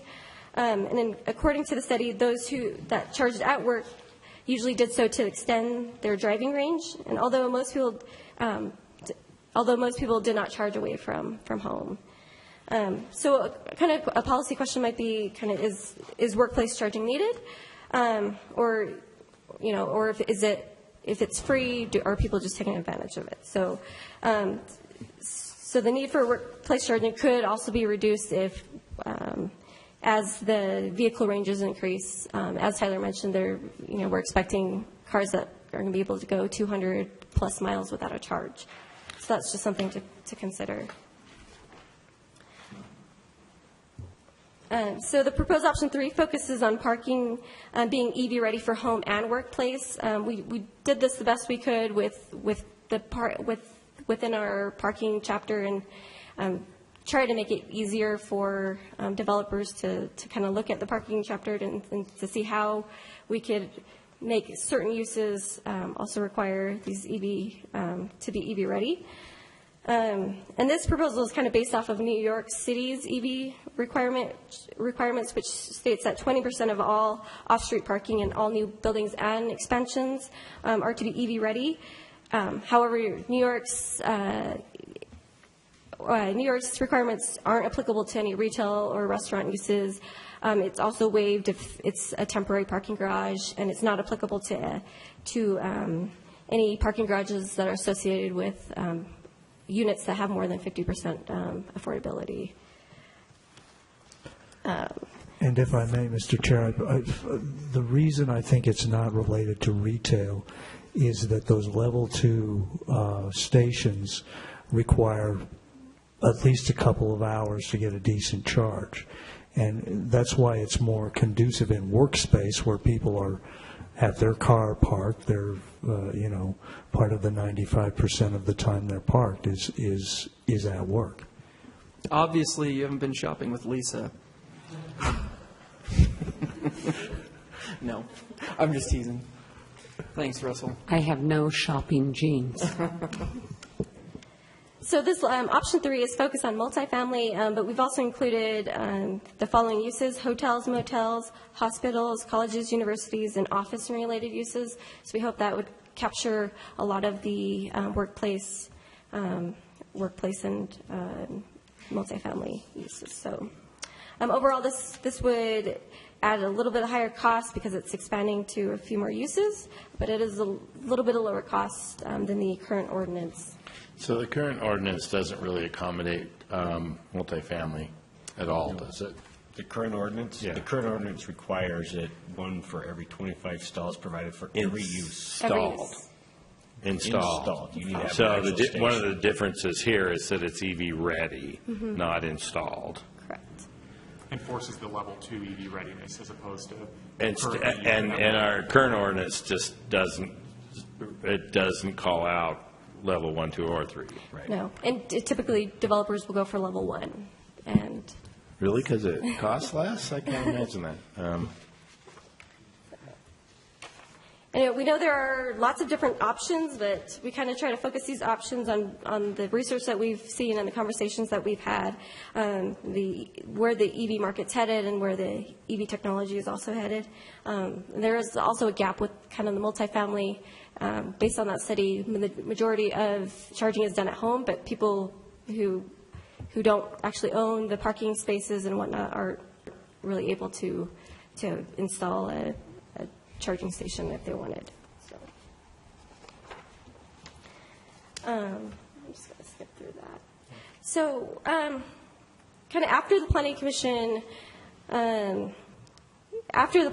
recommendation, we actually heard from a guy who worked in the EV field, and he had mentioned that what may be the most important thing for this ordinance is to have the adequate electrical capacity of the transformer and the electrical panels for future EV charging. So doubling capacity up front may cost a couple $1,000s, but if you're retrofitting, that could cost tens of thousands of dollars up front. So related to that is the EV ready percentage that is associated with this ordinance.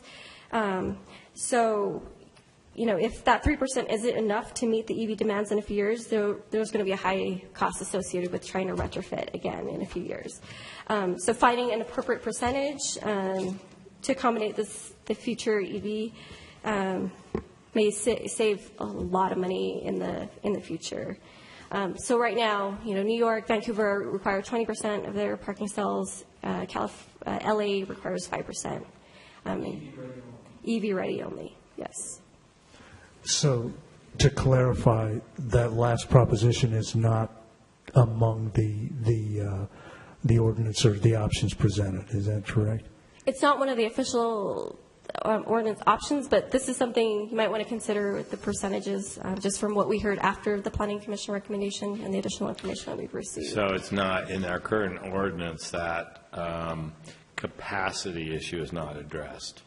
So we could require a conduit to X number of stalls, but they may not have the electric capacity to power up all those stalls based on our current ordinance. The current one, I mean, and based on the revision. the proposed ones do talk about capacity issues, that they need to have sufficient capacity for that percentage. But that percentage, you might want to think about extending that, because that also drives the whole capacity issue. Right. Because if we exceed the 3% in a few years, then we're back to where. Got it. Yeah. So, I think, I have a question about, how, do you see in other cities who have put in the wiring but not the installation requirement, where it's not, it still isn't infrastructure yet, it's not usable if you go out tomorrow and buy an EV, then it doesn't make you feel better that at least your apartment complex is wired for it, because you still can't plug it in. How do they bridge that gap to actually getting to the point of installation? And do you see any cities on the cusp for actually doing that? From an incentives perspective, no, I'm not aware of cities that are nudging above and beyond getting the EV readiness component. In terms of the catalyst for going from having the conduit and the capacity to having the stations, I think that it's kind of twofold from a developer perspective. Is that going to be an attraction to get people to become tenants in your building? And then secondarily, once people are tenants, what's their demand to the building owner in terms of installing the infrastructure? And so we're not far enough along, I think, to kind of comment on how those trends are evolving nationally. There's only a handful of ordinances that exist, but I just wonder if it's a chicken or the egg situation. If I'm living somewhere and I plan to be there for 2 to 5 years or something, and there is no sign of an EV charging station in my parking lot, what leverage do I have as a tenant if I'm already in my contract, and how do I have any leverage on the developer, on the owner of the property to say, I'd like to buy this car, could you please install when you're already there? And I think that's a good point. And to the point of this whole term EV readiness, why it's so critical is if you don't have that capacity and conduit up front, it's really likely going to be impossible. tens of thousands of dollars if you cross certain thresholds with transformers and whatnot. So it's going to be almost just maybe impossible to do. Right. Whereas it's still going to be a barrier in terms of the infrastructure is not there. It has to be invested in. Maybe you as a tenant help with that investment, but that's going to be something between you and your HOA. But it's a lower barrier, and that's what we've seen typically is the cities try to remove some of the barrier. And actually, currently, if you're in the process of purchasing an electric vehicle, there is some component of a charging station installation package that's typical of that, either a referral or an expectation that you're going to pay an additional fee for your at-home charging, for your level 2 charging station as well. So that's not uncommon for a homeowner to be looking at, or a homeowner or somebody buying an electric vehicle to actually be looking at also buying the charging station. But if you don't have the capacity to fire it up, then. So sweeps comments that are part of our packet here talk about incentives to installing charging, not just the wiring, and some examples from around the country. Do you have a response to their suggestions in there? Did the planning department get a chance to consider some of the incentives? Do you know what page it's on of the packet? It goes, well, it's a separate attachment for me. It's under sweep comments. And it's a 2-page, 3-page document.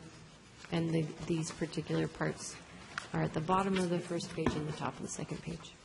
It wasn't the first transmittal. I don't have that in front of me. No, I am still getting used to this new portal, so I can't really tell you how I found it. So from a zoning perspective, Is that this one? No. No. Am I the only one with this comment? It's 5A, it says at the top. All right, well, let me just tell you that it says, while it seems appropriate to remove the across-the-board requirement for actually adding chargers, there would still be substantial value to encouraging developers to install stations, and some other communities have developed incentives And they talk about Redmond, Washington, allowing builders and developers the possibility of receiving different incentives such as height bonuses, floor area ratio bonuses, setback flexibility, et cetera, et cetera. And Grand Rapids, Michigan allows the provision for one reserved, signed, and enforced EV parking space, complete with a charging outlet, to count for the provision of 4 regular parking spaces with regards to off-street parking requirements. Yeah, I remember reading those comments as it relates to planning and zoning and incentives. I couldn't comment on what our ability is. Part of that is the structure that those cities use. I can't remember, you said, was it Redmond, Washington? Yeah. Because they are so heavily tied to floor area ratios in their zoning that it's something that they can tie to. And it's not like we do not use floor area ratios. Well, right. But with zoning incentives, really, there's 2 things that you can do, right? You can either give more development right, or you can reduce processing time. And that's really the only incentives that zoning can offer.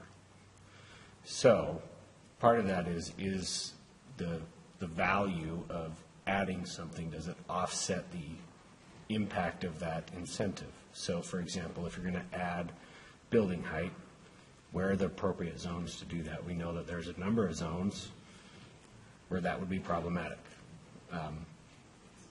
There's other zones where maybe we don't regulate building height, where it would be easy, but because we don't regulate building height, you can't really use that as an incentive.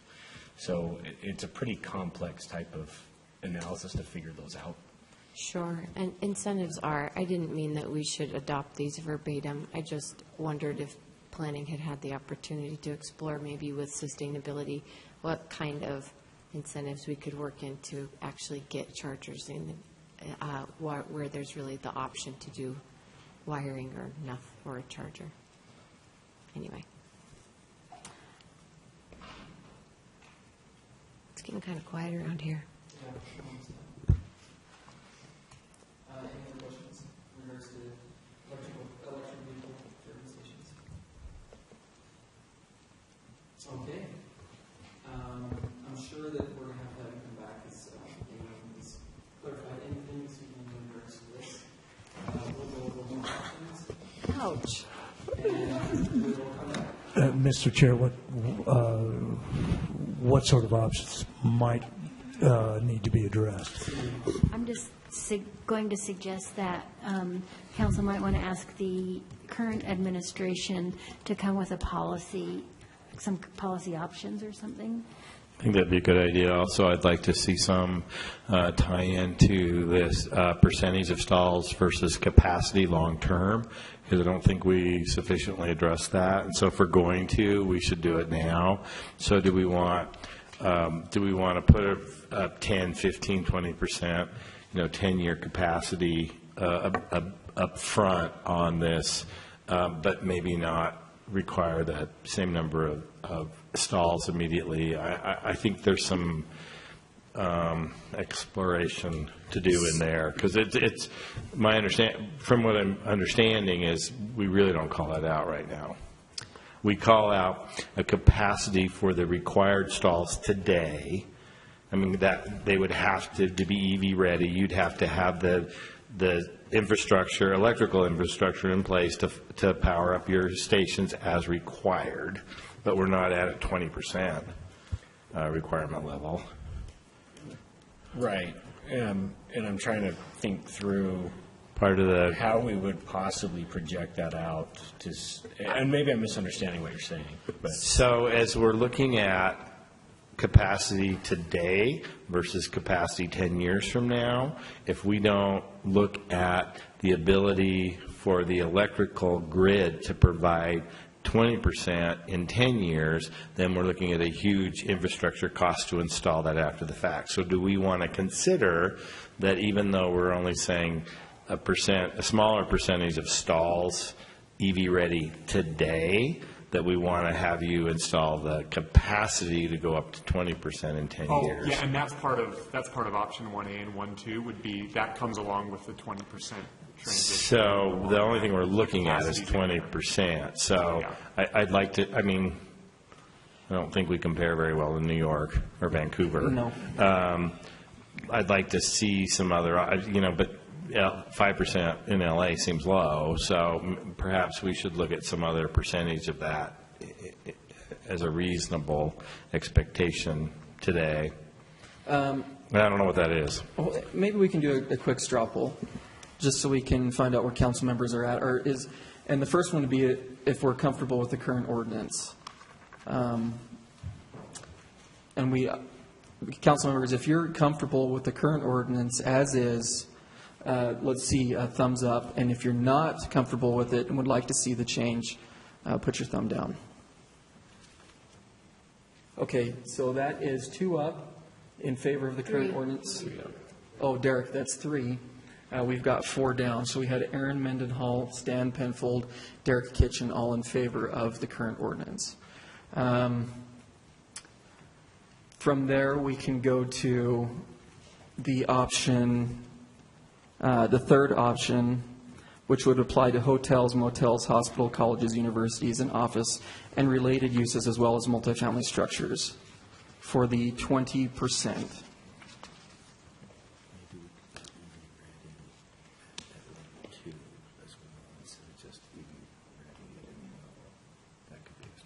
Okay, we'll do that one as well. Let's go, we went hardcore with the current ordinance, and let's go to the proposed option of 1 and 2, where it's just L2 EV ready for multifamily only for the 3%. Council members, if you're in favor of that, thumbs up. So we've got 4, 5 up, 2 down. So now we're just going to see how extreme we're going to get on this, all right? I guess the next one would be option, we did propose option 1 and 2, which covers that. Would be proposed option 3, which would be LTEV ready, multifamily plus target uses. Which would those target uses be? So those are the hotels, motels, hospitals, universities. No, that's what we're doing now. Is we're going to look at that with the hotels, motels, which is the option 3 here. Council members, if you're in favor of that with the commercial component, what the Planning Commission talked about in identifying these categories, universities, colleges, hospitals. If you're comfortable with doing a 20% EV ready for those, Level 2 EV. Level 2 EV ready, let's get a thumbs up. Okay, that's 4 in favor, with descendants of Lisa Adams, Charlie Luke, and myself. Did you want to do one even more extreme than that? Well, Do you guys? the multifamily 20% option, multifamily only. With proposed option 3, including multifamily at 20%? Yeah, just the EV ready. multifamily, option 1A and 2A. Okay. So that's just multifamily level 2, but Ready. higher EV percentage, ready. EV ready, 20%. Okay. Council members, do you have any questions in regards to this straw poll? I just have a comment, and that is in reaction to the research around most people charging at home most of the time. Yes. And so currently doing that, and then in addition, the range extension to where you're seeing the Tesla being 200+ miles, and so we expect that trend to maybe even grow depending on what happens with public infrastructure. Is everybody comfortable in what we're going to do a straw poll on now?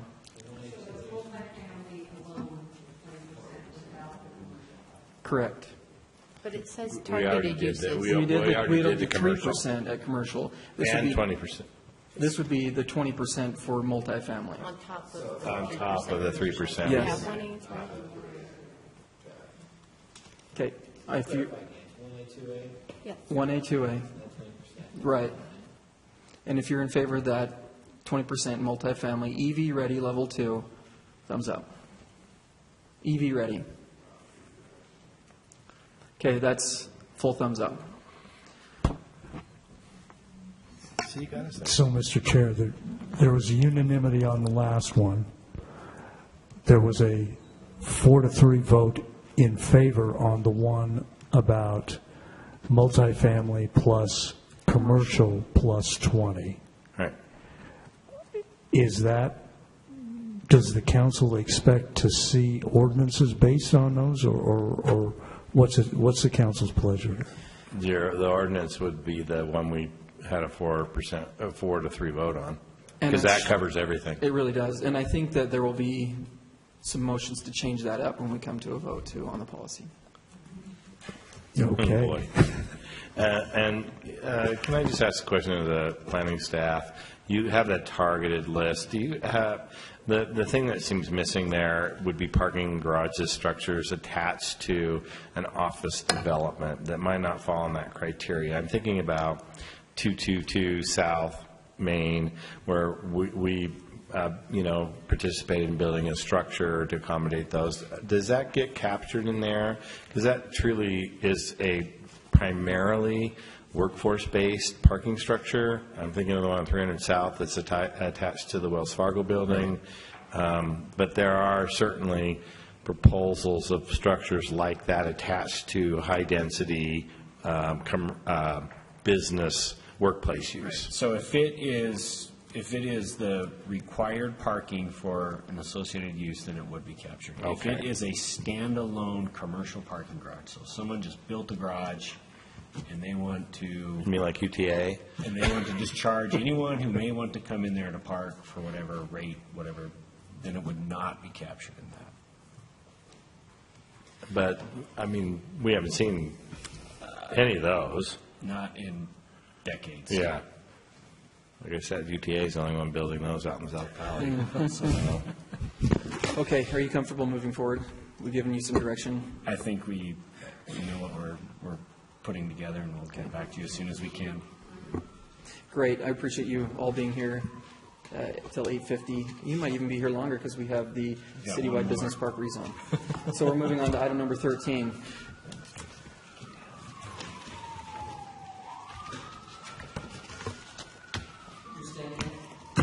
I'm staying here.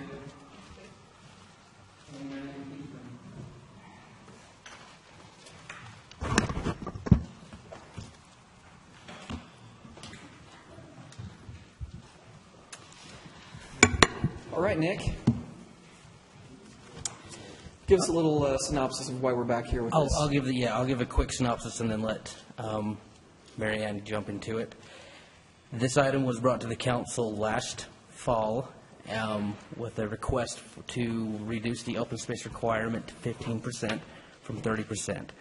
At the time, the council supported moving forward with that as long as there were some incentives included that if those incentives were met, then they would be able to reduce it. Planning staff worked with some developers and the applicant on this, and there was some concerns about that, so they had a meeting with a few of the council members, as mentioned in the staff report, and the direction has changed, and I'll let Mary Ann talk about that. Thank you. As Nick said, this was to reduce the open space requirement, and after meeting with some of the property owners and developers in the area, we found that the biggest incentive for having open space is to buffer the existing agricultural uses that are out there, which are becoming less and less as time is going on. And so we thought that it would be better to reduce the landscaping requirement down to 15%, but in exchange for that reduction, have that open space area be landscaped now. Currently in the code, they could leave it as rock, they could leave it as weeds, and that kind of defeats the purpose of having open space. So we thought this would be good because then it would provide that buffer for the adjacent agricultural uses, and it would also be required to be landscaped in accordance with the proposed ordinance, which is 33% has to be vegetative, and all of it has to comply with our water-wise landscape ordinance. So that is the change we have before you tonight. So I just want to thank planning staff and council staff for all their work on this. I know we're probably at a year now trying to get this taken care of. So I feel very comfortable where we're at with the 15% landscape instead of just 30% open space. I don't know if anyone had seen the map that was passed around with a 30% open space requirement, but imagine this room and then take a third out of it and then not do a single thing with it, just leave it bare. And that's basically what the ordinance was. So I am grateful for the administration staff, the planning staff, in moving this forward and getting everybody to the table. Was this one of the hardest projects for you to do on something that's pretty simple that you would think? think the previous one might top this one. I can think of a It's few better than others. what we were talking about last, right? Are there any questions in regards to this for staff? Great. Thank you so much. Appreciate Public it. hearing is scheduled for next week, so Okay. that's it. And that being said, do we have any announcements? We do. Great. Okay. The Legislative Subcommittee, your rules of procedure call for you at this time of year to select the third member of the Legislative Subcommittee. The rules of procedure call for the council chair and RDA board chair to be automatic members. So you need to select a third.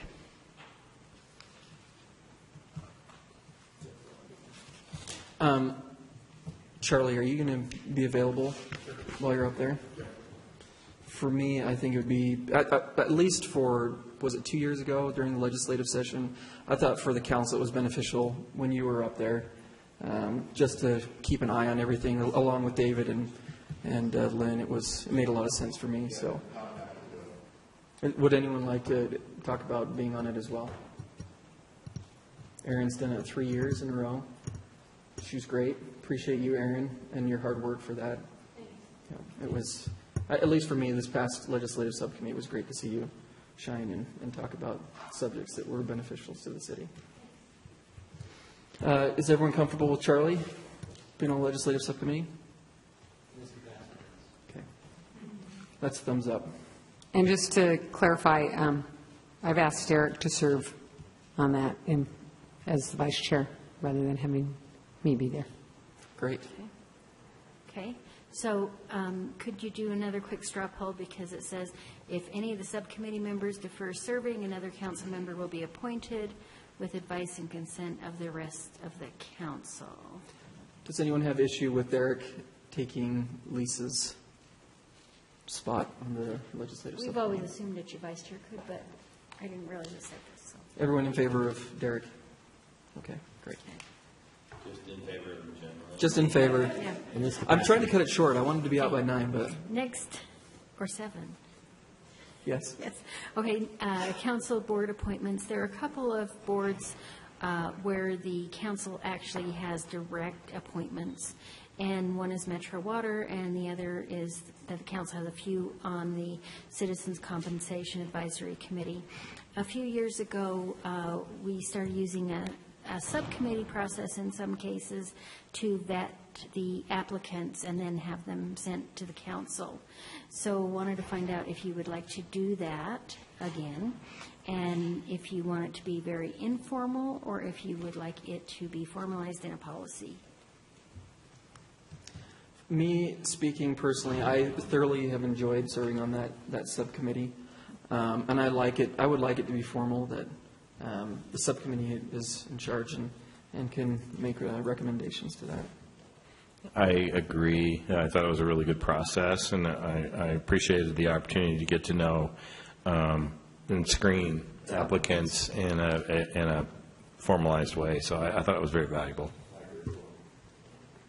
Okay, so who is on this committee? Does the same one continue, or? I'm willing to step down and let Andrew or Lisa or Derek or Erin. I would be happy. Anyone other I'd be than happy me? to be on it. But if Andrew or Derek or Aaron is interested, I'm okay with that too. Go ahead. Great. Okay. Okay, so Lisa, Charlie, and Stan. Okay, and then we'll need to come back to you. We'll give you just a really quick paragraph outline of typical policy language, but we'll need your feedback on what we do if, is it a majority can send it to the council, or is it a consensus? So we'll ask you that next time. Cindy, while we're talking about boards, I would love to request from staff to have a list of all of the city's boards, the ones the council's over as well as the mayor, with the names of people who serve on those boards, what district those people are from. And I know there isn't a requirement to have someone from every district on every board, but and a time that when they're expiring. so that we can kind of have some sense of that, and also if there are any vacancies. I know in looking at some of the transmittals we've had,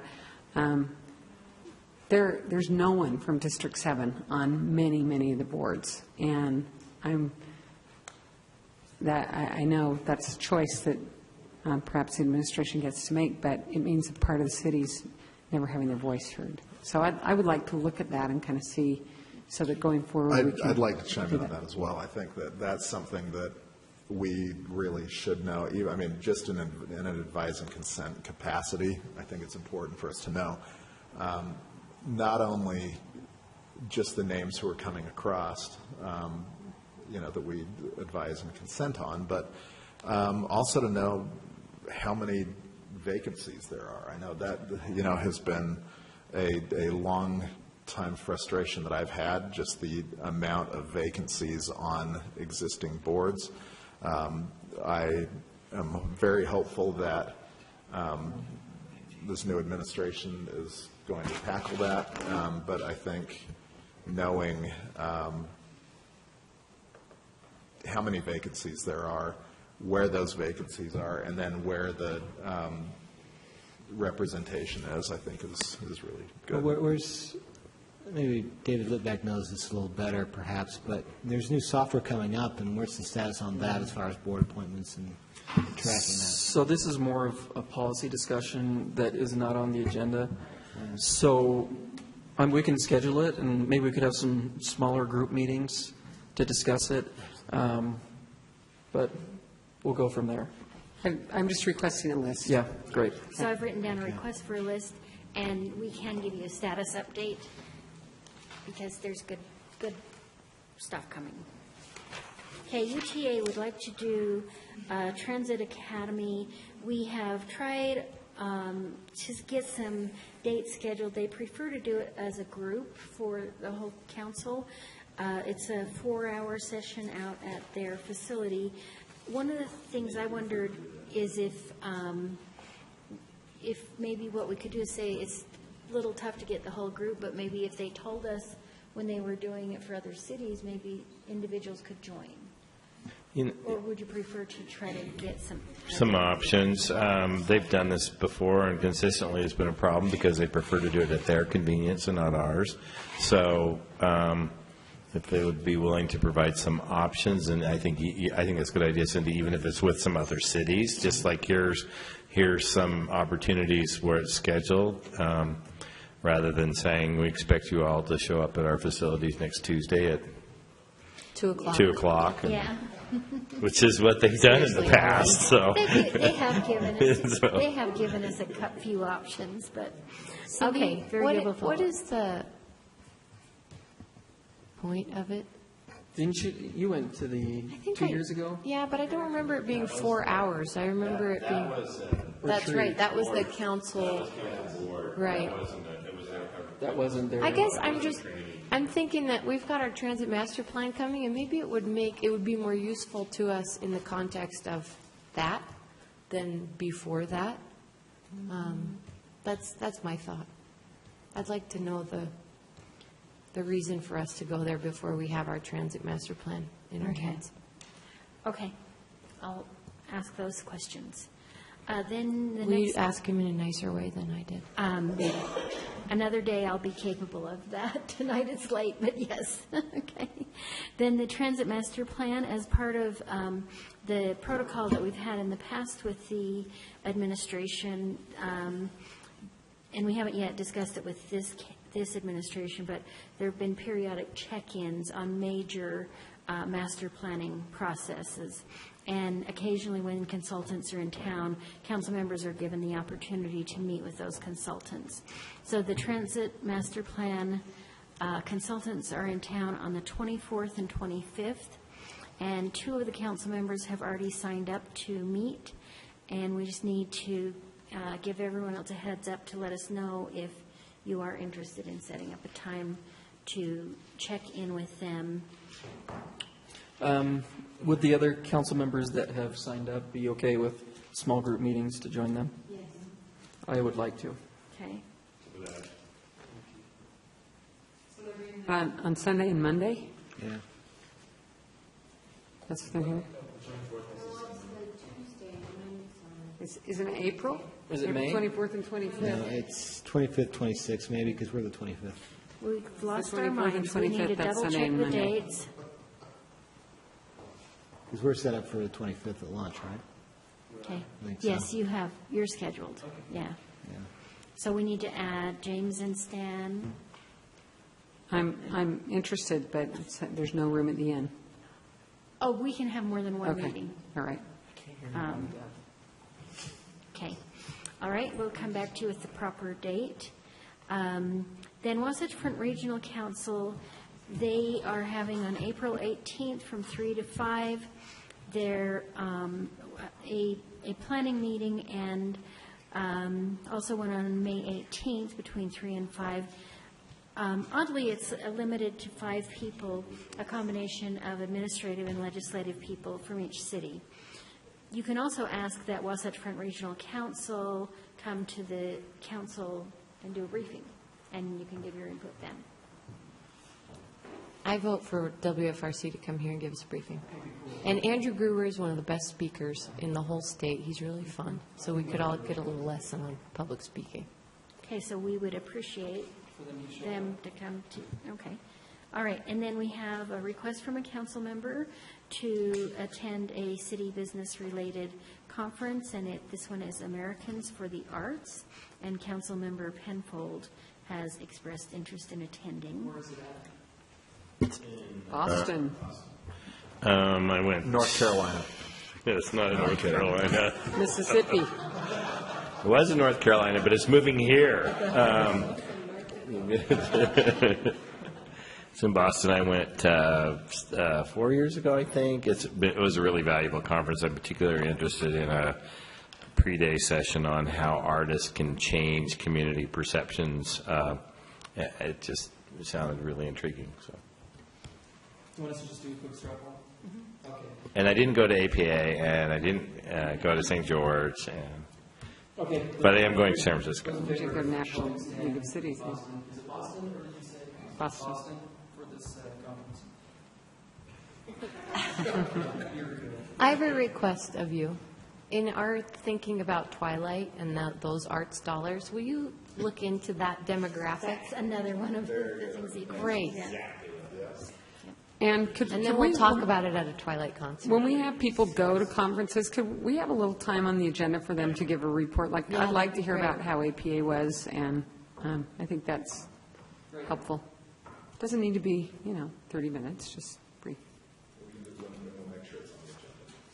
Could we do it in the report and announcements section?